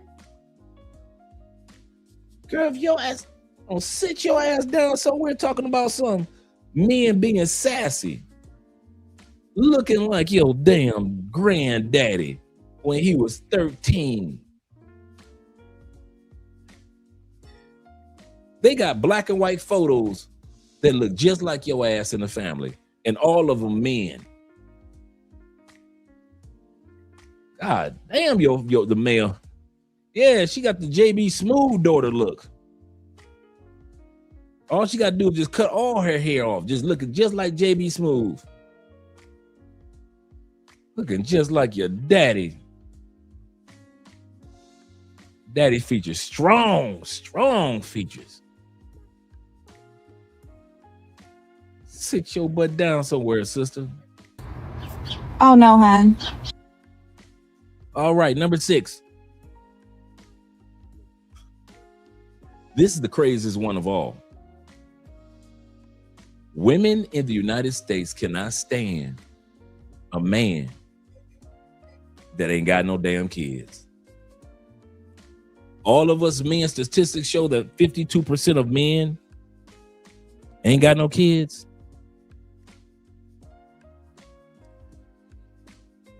It's okay. It's okay. Because women in the United States, they can't stand the fact that you ain't got no kids. But women in other countries, they happy you ain't got no kids. You can have kids with them. There are roughly 20% more black women with kids than black men. This is according to Pew Research Center. So you don't have to take my word for it. There are roughly 60, and I'm fuzzy on the math here, so don't hold me to this because it is pretty late. But over 60%, let's put it that way. Over 60% of black women have children. Over 60%. Only 46% of black men have ever fathered a child. Just over 40% of black men have children. So there's roughly 20 points difference between the two. Simply put, there's just no getting past this. There are more black women with kids than there are black men with kids. That's going to create an issue. How so? We just saw it on the tape. The second tape shows us the issue. If you're the man with no kids and you're coming into a situation where the woman has kids and she's dealing with the baby daddy, that's an issue. There's no getting past it. When I hear black women and some black men say, well, won't you just find a black woman with kids? Well, without kids, excuse me. Won't you just find a black woman without kids? That's very difficult to do, especially if you're over 35, over 40. That's very difficult to do. No, because again, black male desire is verboten. It's forbidden. Black male desire is illegitimate. Black male desire is not seen as legitimate. Right. Niggas with no kids act like stuck up bitches. I swear to God. She's mad. I can tell you why. A lot of women hate a man who knows his value, who knows his worth. If that man went 25, 30 plus years without having a child or children, why would he settle with a woman who has children? Now, don't get me wrong. If a man wants to do that, it's no problem. It's your life. Live it. But if you ask me my advice, I'm going to tell you as a man, don't be with that woman with children if you don't have a child. Why play dad when you can actually find a woman with no children and actually start a family and be a dad? Anytime a man don't agree with what women say or don't act like a real man, by their definition, they have one tactic and one tactic only. And that's shaming you. Because it's not like they can beat your ass. So let me shame him. Let me shame them into doing what I want them to do. And the weak men will fold by their shaming tactics. But a headstrong man who really stand on his beliefs don't care what nobody say. Don't care about the shaming tactics. At the end of the day, you just got to let a woman talk, because that's more times than not what they going to do. And don't let you have no kids.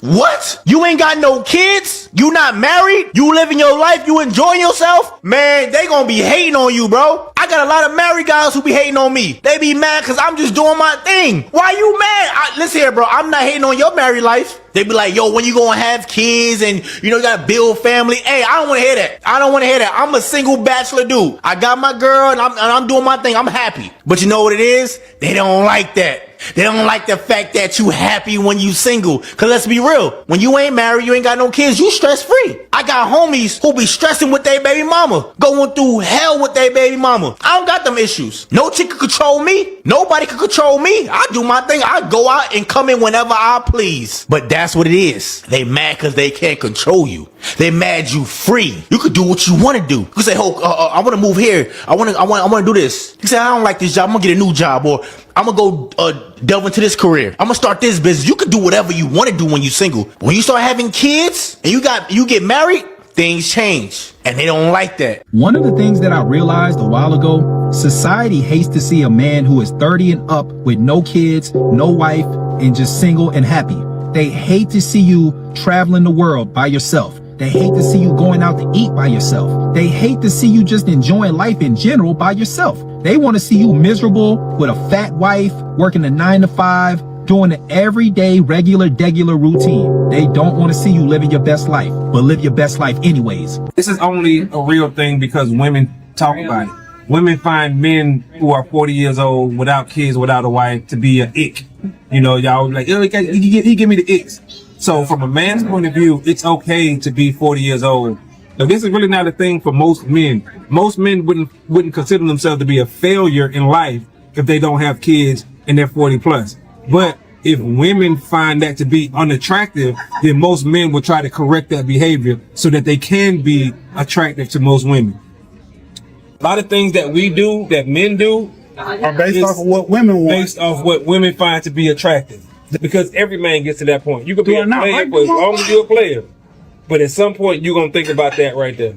If you're 30, single, with no kids, society hates you. Especially married people. They can't stand your ass. Society does not want to see you happy. They don't want to see you living your best life. They don't want to see you making money. They don't want to see you traveling. They don't want to see you in Jamaica having fun. They want you barefoot and pregnant. They don't want to see you pimping all over the world. They want you to have a fat wife with a mustache working a 9 to 5, straight up. Society wants you to follow the tradition. Get married, have kids, get fat, and be bored until you die. You either gonna live your life the way you want or how society wants you to live. No cap. Why are you single? Or why are you 35 with no kids? With no kids? That's a red flag That's for me. a red flag. Sorry. I'm not gonna lie. No kids, red flag. If you was with somebody for 5 years, you have no kids. Like, I'm inclined to agree. Because why are you single? Why don't you have any kids at 35?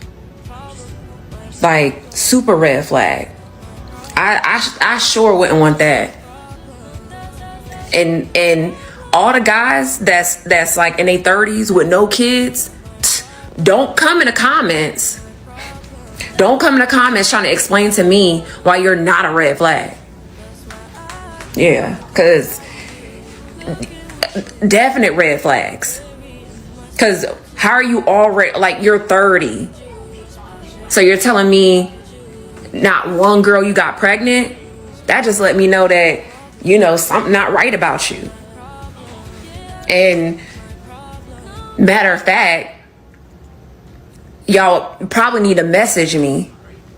I don't care about no hate comments. For real, like, I take the hate. Y'all red flags for sure. Who? Cause. Okay, and last but not least, the last man that women cannot stand before we head over to Richie Max is men who travel. I want to talk about this instead of showing this. I can show you the video, but we're all about to head over to Richie Max in a split second and be over there with MTR. So I want you guys to be over there. Because somebody, one of the moderators, dropped a link to Richie Max live stream. I'm going to be heading over there. I already got my link to join them on the panel. So they're waiting for me to join the panel. I'll definitely be sending this one to you. Definitely be sending this one to you. Okay, guys. Men that travel, women can't stand it. Why? Because you discover that you have options and opportunities around the world. You realize that I ain't got to pull nothing. I could just have a woman that'll bring me a cup of coffee, cafe, or make you a meal, or give you some good loving, or just give you a hug, man. Just give you a hug. Either way, these women and men, these women don't understand what you men are experiencing in other countries. And that's why they don't want you to travel. The last thing they will want in the United States is for you guys to leave the plantation. How dare you leave this plantation? And let's go. I'm about to let you guys go. I'm about to do an outro video. And I will be meeting you guys over at Richie Max. I appreciate you guys being here tonight. Remember, there are 7 men that women in the United States don't like, but women in other countries, including you travel guys, they really enjoy, they really, really appreciate. Let's get ready to head up out of here. Oh, let's do this one.